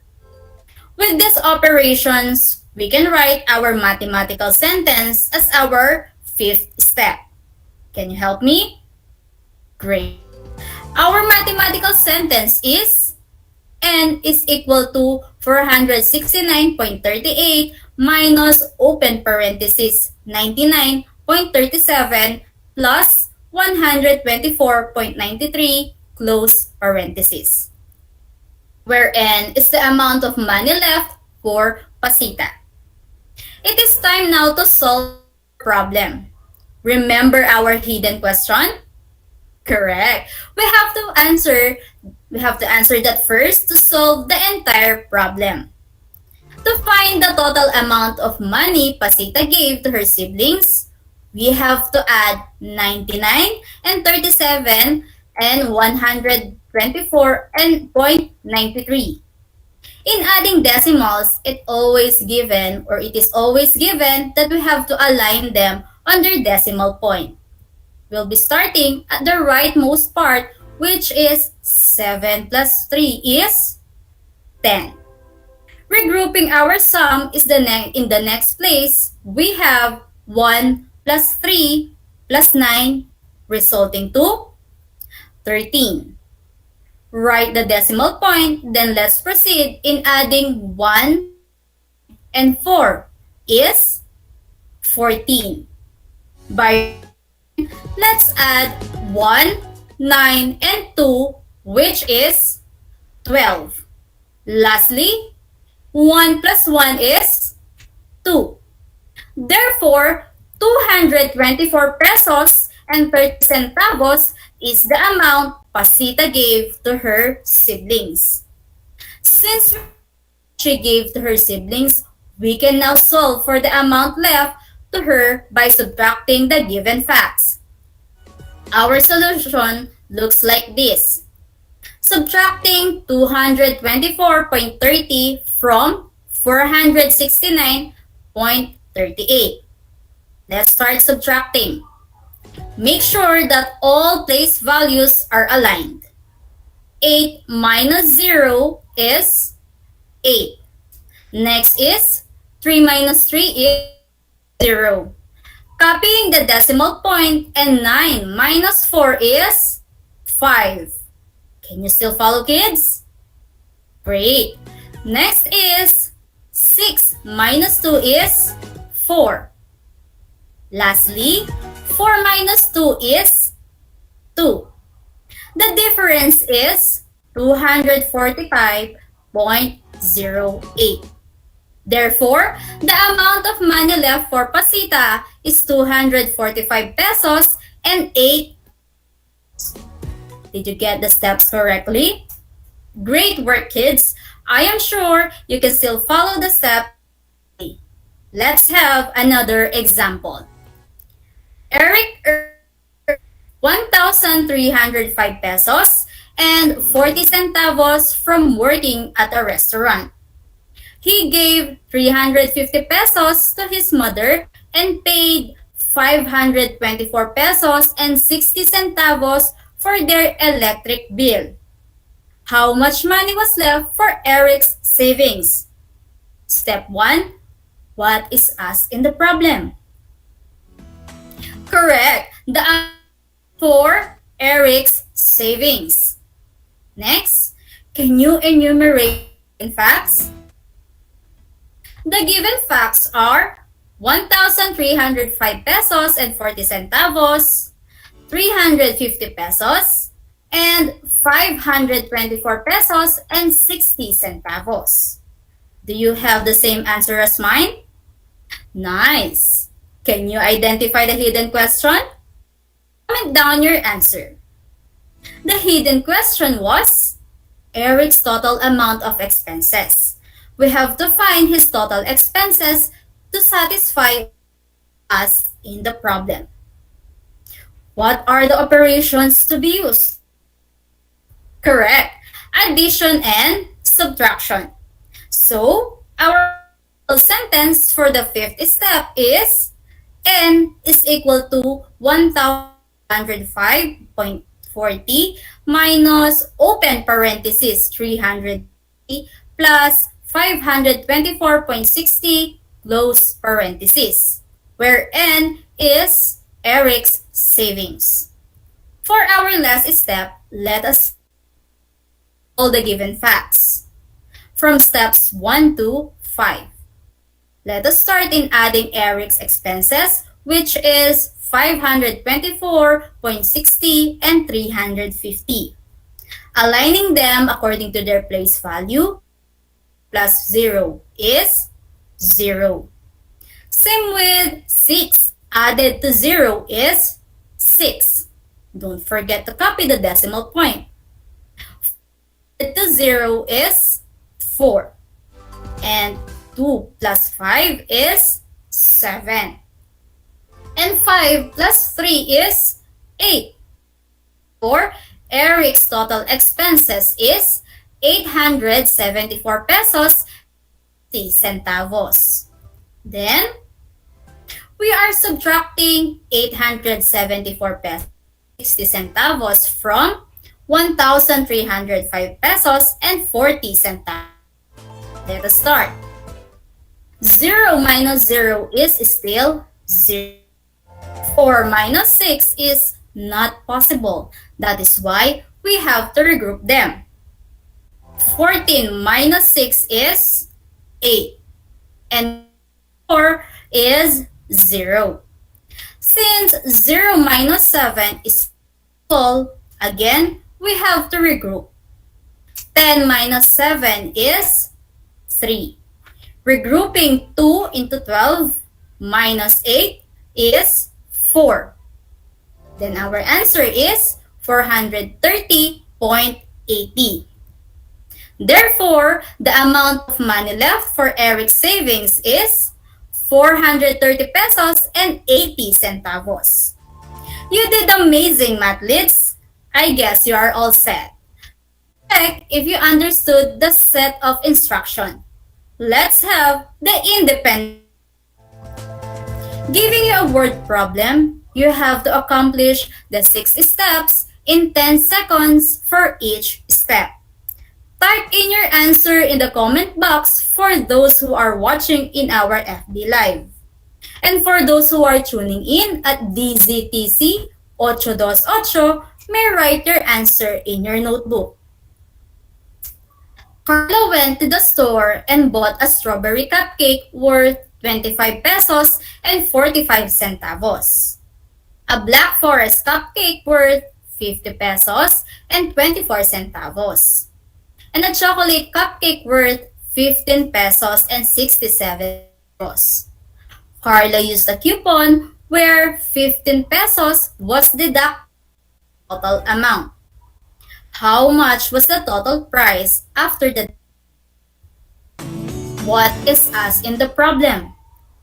Your 10 seconds start now.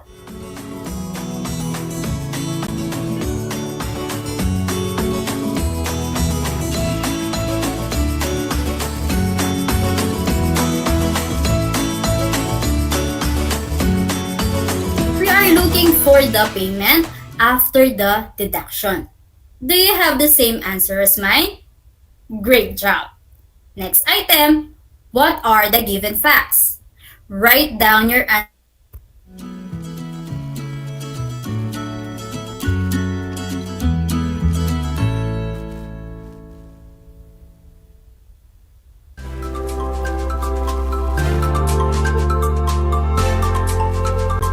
Compare your answer on the facts presented.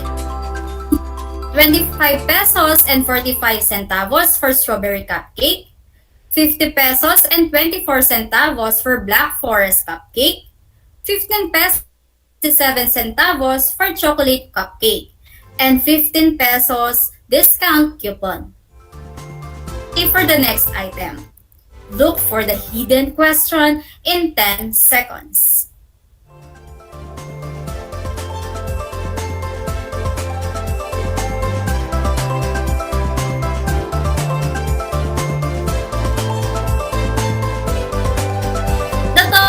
Of cupcakes Carla bought is the hidden question. Were you able to identify it? Nice work! Moving on to the next item is to find out the operations needed.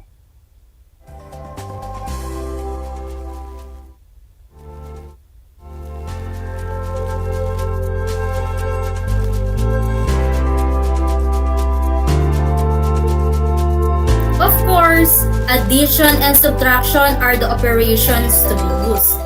Using these operations, what is our mathematical sentence?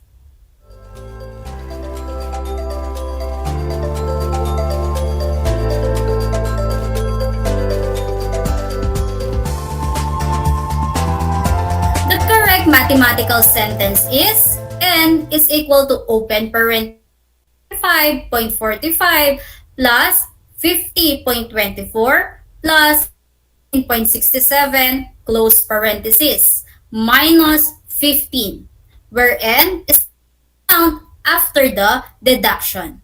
Lastly, what is the total price after the deduction?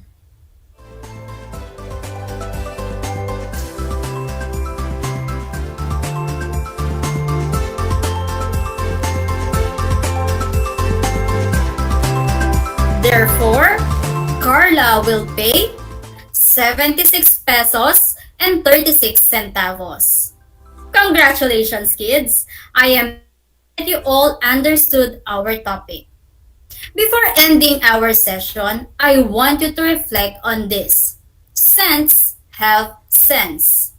People normally ignore coins with denomination 1 peso. Sometimes, even if we see 5, 10, 25 cents on the ground, we just ignore it.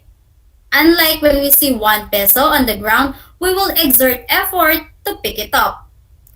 People don't see that these low-value coins are important, but if you observe the price of the goods that we buy, especially at the supermarket, you can see that the price of the products have centavos on their price. Please always remember that cents have sense.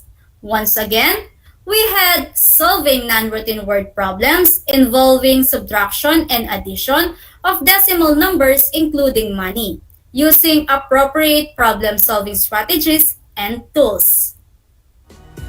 Congratulations, kids! That's all for today. I hope you learned a lot today. You will have more of these exciting topics and activities on Monday, December 6, same time at 11:30 to 11:55 a.m. Once again, I am Teacher Annie D. Makapulay, your teacher broadcaster for Mathematics Grade 5. Tumutok at sabay-sabay tayong matuto. Until next time!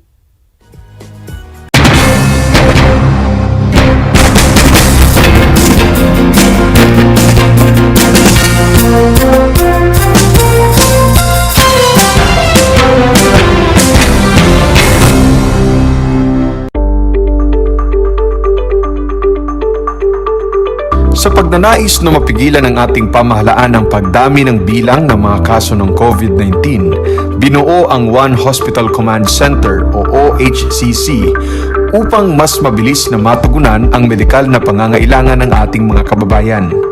Bukas ang OHCC 24 oras araw-araw. Tumawag lamang sa mga hotline nito sa 0919-977-3333 o 0915-777-7777 o 02-886-50500. Maaari ring i-download ang Pure Force Citizens app sa Android o iOS upang mabilis na matugunan ang sinumang nangangailangan. Layon din ng OHCC na maiwasang mapuno ang kapasidad ng bawat ospital. Kaya't kung ikaw ay kinakailangang tumawag sa OHCC, mabibigyan ka ng libreng preliminary consultation. Para sa mga nangangailangan ng emergency quick response, makikipag-ugnayan ang OHCC sa DOH bed tracker at sa mga ospital upang makahanap agad ng pinakamalapit na bakanteng ospital. Ang transportasyon o ambulansya naman ng ospital na inirefer ng OHCC sa pasyente ang siyang susundo sa bahay nito. Kaya't kapag ikaw ay nakakaranas ng anumang sintomas ng COVID-19 o nangangailangan ng agarang tulong medikal, tumawag lamang sa OHCC at handa silang tumulong sa lahat ng oras.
Alam niyo ba na ang salitang yoyo at ang makabagong bersyon nito ay naimbento ng isang Pilipinong nagngangalang Pedro Flores?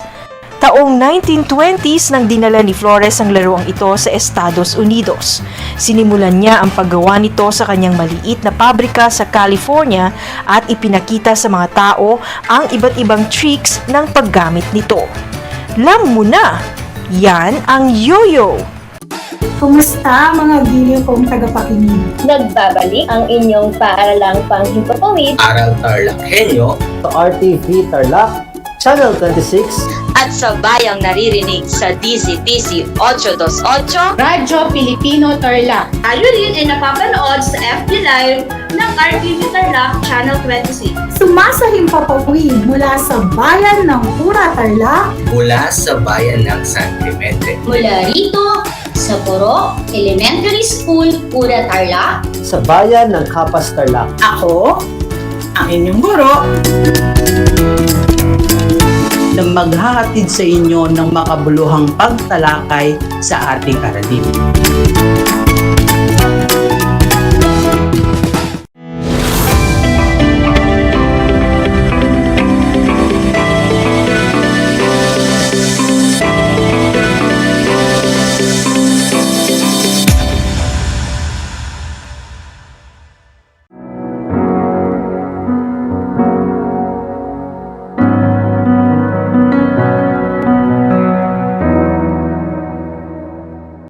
ay dumulog sa makapangyarihan, mabuti at tapat na Diyos na siyang dumirinig at nakakaunawa sa anumang sitwasyon at kalagayan ng ating pong pamumuhay araw-araw. Manalangin po tayo.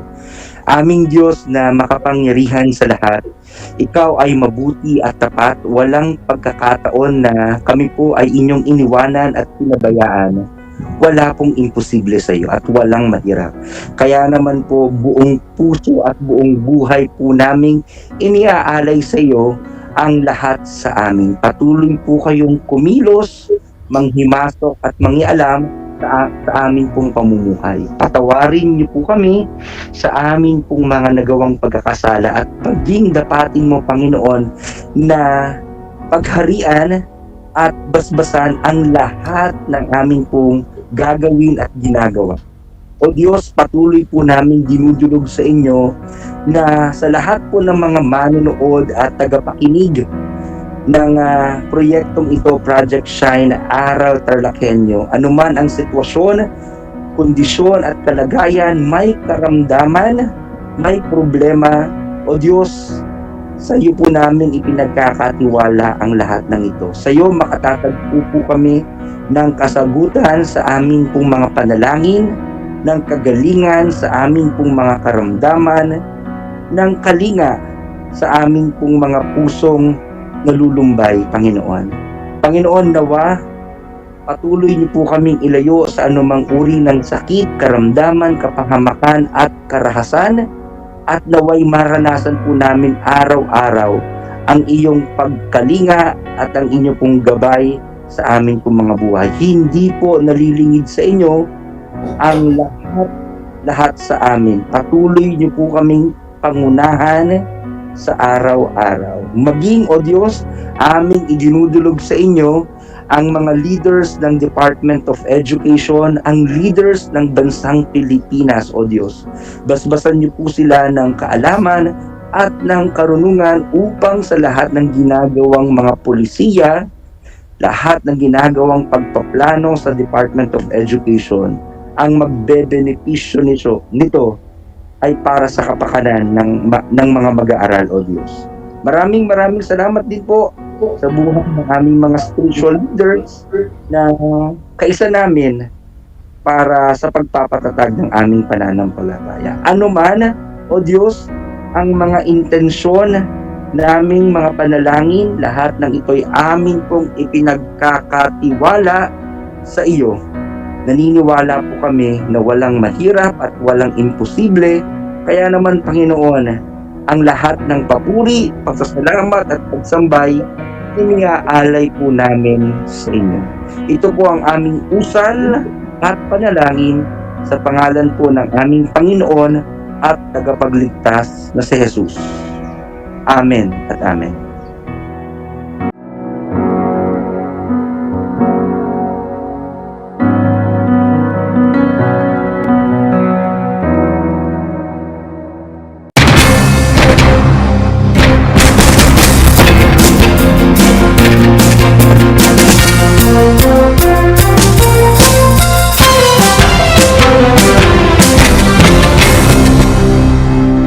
Ang Tagalog ay ang wika ng mga taga Quezon, Batangas, Bulacan at ng iba pang katutubong nagsasalita nito. Ang Filipino ay ang pambansang wika batay sa tinadhana ng 1987 Constitution. Tara na at matuto ng salitang Filipino. Manood at makinig ng Aral TarlakHenyo sa RTV Tarlac, Channel 26 at sa Bayang Naririnig sa Radyo Pilipino, DZTZ 828 at napapanood din live sa FB page at YouTube channel na RTV Tarlac Channel 26. Manood at matuto ng ating mga aralin sa Filipino. Dito lang yan sa Aral TarlakHenyo. Ako si Ma'am Crystal May Aquino, ang inyong teacher broadcaster sa Filipino.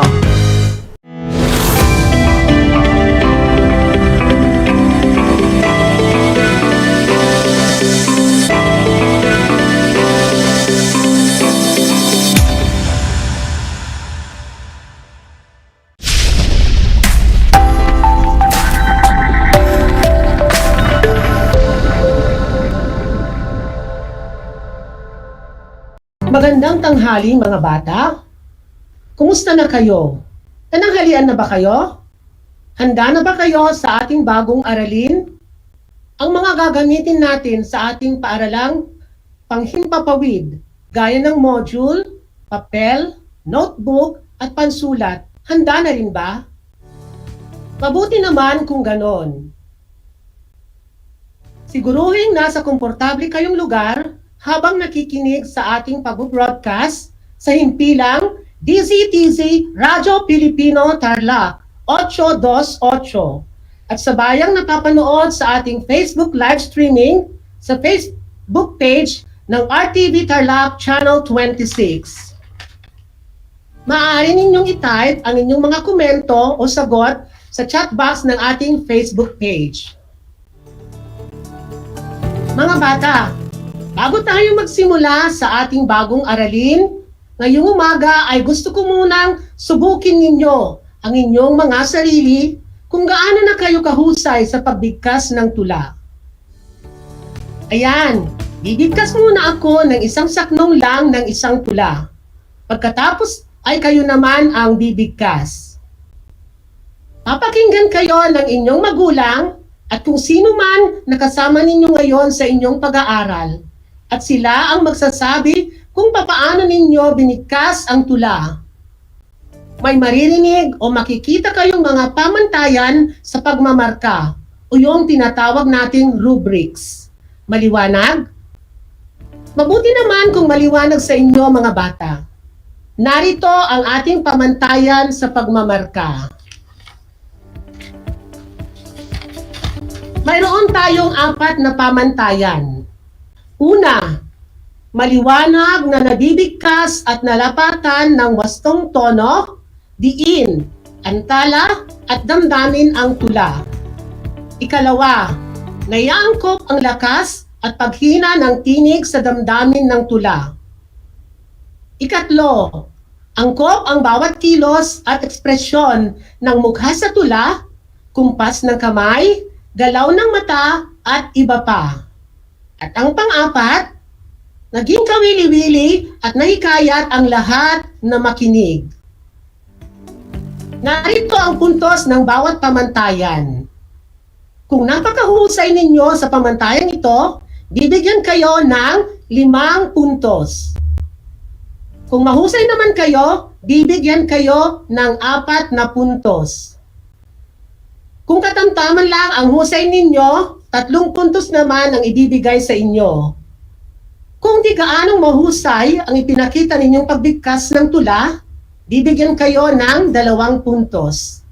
At 1 puntos naman ang ibibigay kung sadyang di pa kayo mahusay sa pagbigkas ng tula. Maliwanag po ba? O sige, bibigkas na ako ng tula. Pakinggan ninyo ha. Kilalanin, pahalagahan. Sa ating paligid, iyong mapapansin. Tao, bagay, lugar, hanap buhay, gawain. Tila obra maestra ng Diyos na butihin. Bawat nilikha niya, may dahilan, may layunin. Hango mula sa aklat ng Hiyas sa Pagbasa, 5, pahina 2. Mga bata, bibigyan ko kayo ng pagkakataon na may bigkas itong tula ha.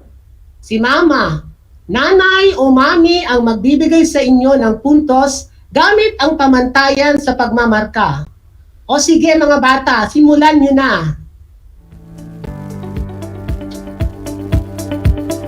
Mga bata, ilang puntos ang ibinigay sa inyo?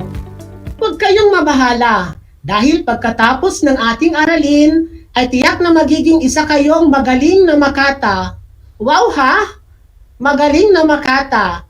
Dahil tiyak na matututunan ninyo ngayon kung papaano ang pagbigkas ng may wastong tono, diin, antala at damdamin sa napakinggang tula. Ayan. Pero bago tayo magpatuloy sa ating aralin, ay nais kong magsanay tayong bumigkas ng mga tugmang digulong. Game. Sige, ako muna ang bibigkas ha. Pagkatapos ay kayo naman. Pag sa jeep ay nahimbing, malayo ang mararating. O kayo naman. Wow, magaling! Isa pang tugmang digulong. Kung ikaw ay sasabit, kumapit ng mahigpit. Mga bata, kayo naman ulit. Ang huhusay ninyong bumigkas ng tugmang digulong.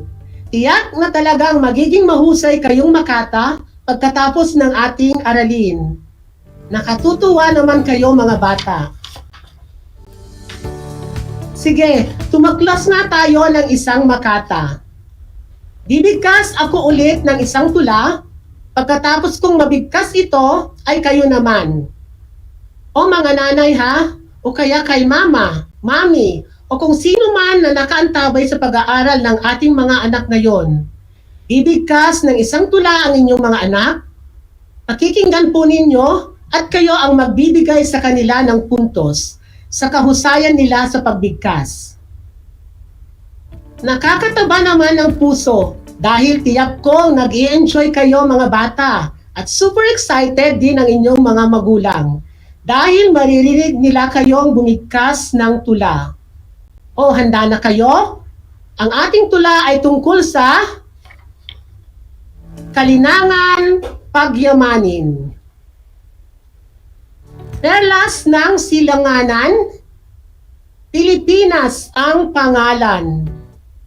May wikang pambansa, may sariling kalinangan. Minanang tradisyon at mga kaugalian, tatak Pilipino, kultura ng bayan. Atin itong pagyamanin, pahalagahan, paunlarin, pagkat Pilipino ka, saan man makarating. Hango mula sa Aklat ng Hiyas sa Wika, pahina 104. O mga bata, kayo naman ha? Ang husay ninyo mga bata, nakakabilib kayo ah. Ngayon naman ay suriin natin kung ano nga ba ang tula. Paano ang wastong pagbigkas nito at ang kahalagahan ng wastong pagbigkas ng tula. At syempre, paano natin masusukat ang kahusayan ng isang bata sa pagbigkas ng isang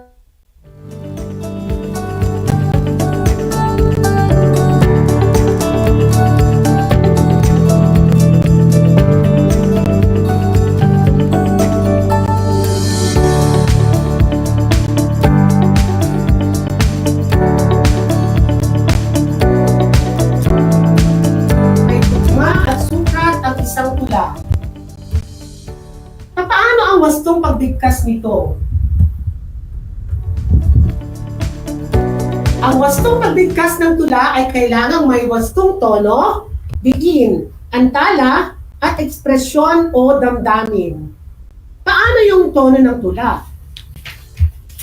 Ang tono ng tula ay depende sa uri ng tema o kaisipang ipinapahayag nito. Hindi kinakailangang magtaas ng tono kung ang kaisipan nito ay payapa o mahinahon. Yung diin naman, ano ito? Kapag sinabi naman nating diin, ito ay ang bigat ng pagbigkas ng pantig na maaaring makapag-iba sa kahulugan ng mga salita. Maging ang mga ito man ay magkapareho ng baybay. Halimbawa,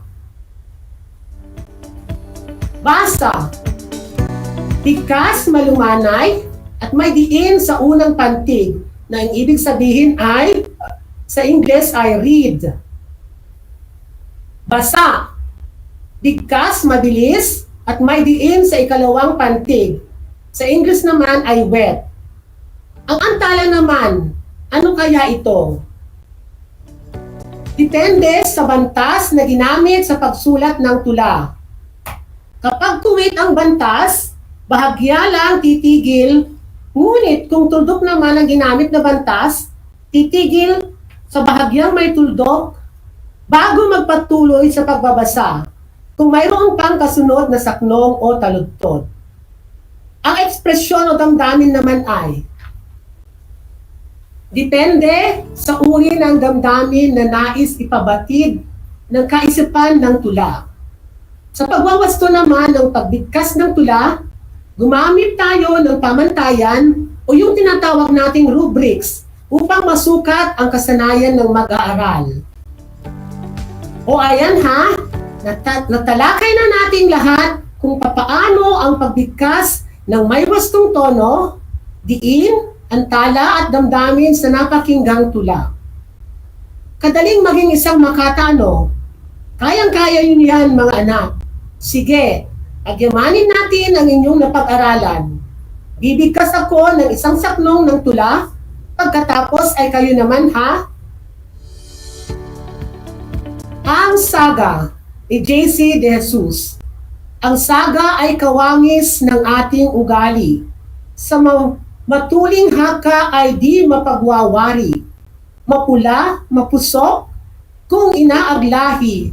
Maitim, matamlay, kung may dalamhati. O mga bata, kayo naman. Mga nanay, ihanda na po ang inyong rubrics. Wow! Siguradong mataas ng puntos ang ibinigay ng nanay ninyo. Ano? Kasi ang galing na ninyong bumigkas ng tula. Hi!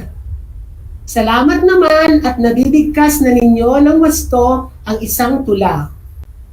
O sige, gawin ninyo ito.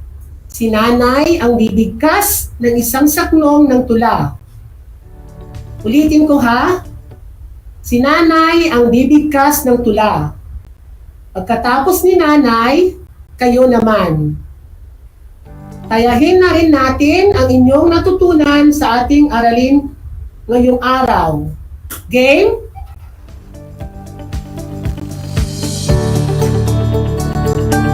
Wastong pagkain. Ang taong malusog, lubhang masayahin. Matalas ang isip at hindi sakitin. Kataway maganda at hindi patpatin, pagkat alam niya ang wastong pagkain. O kayo naman mga bata.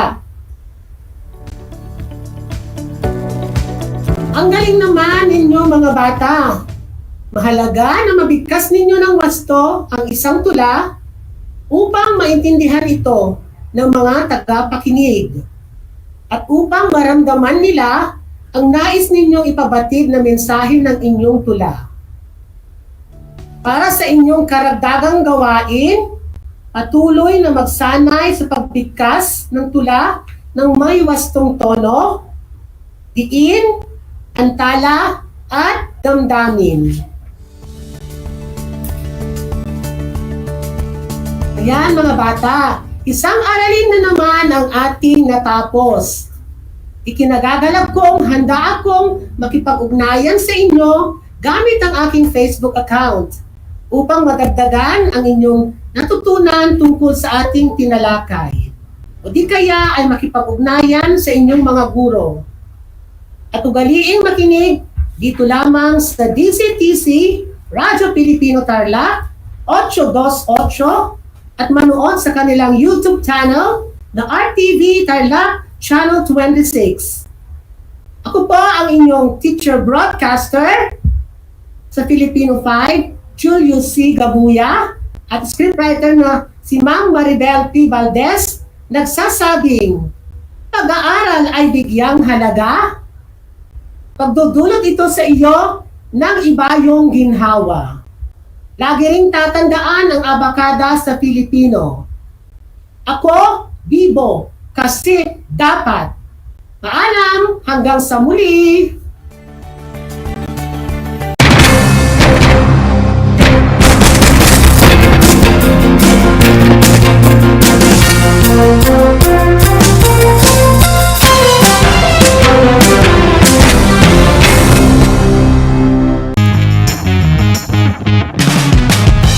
Back. This is Sir Z, your teacher broadcaster. Magandang araw mga kapantas!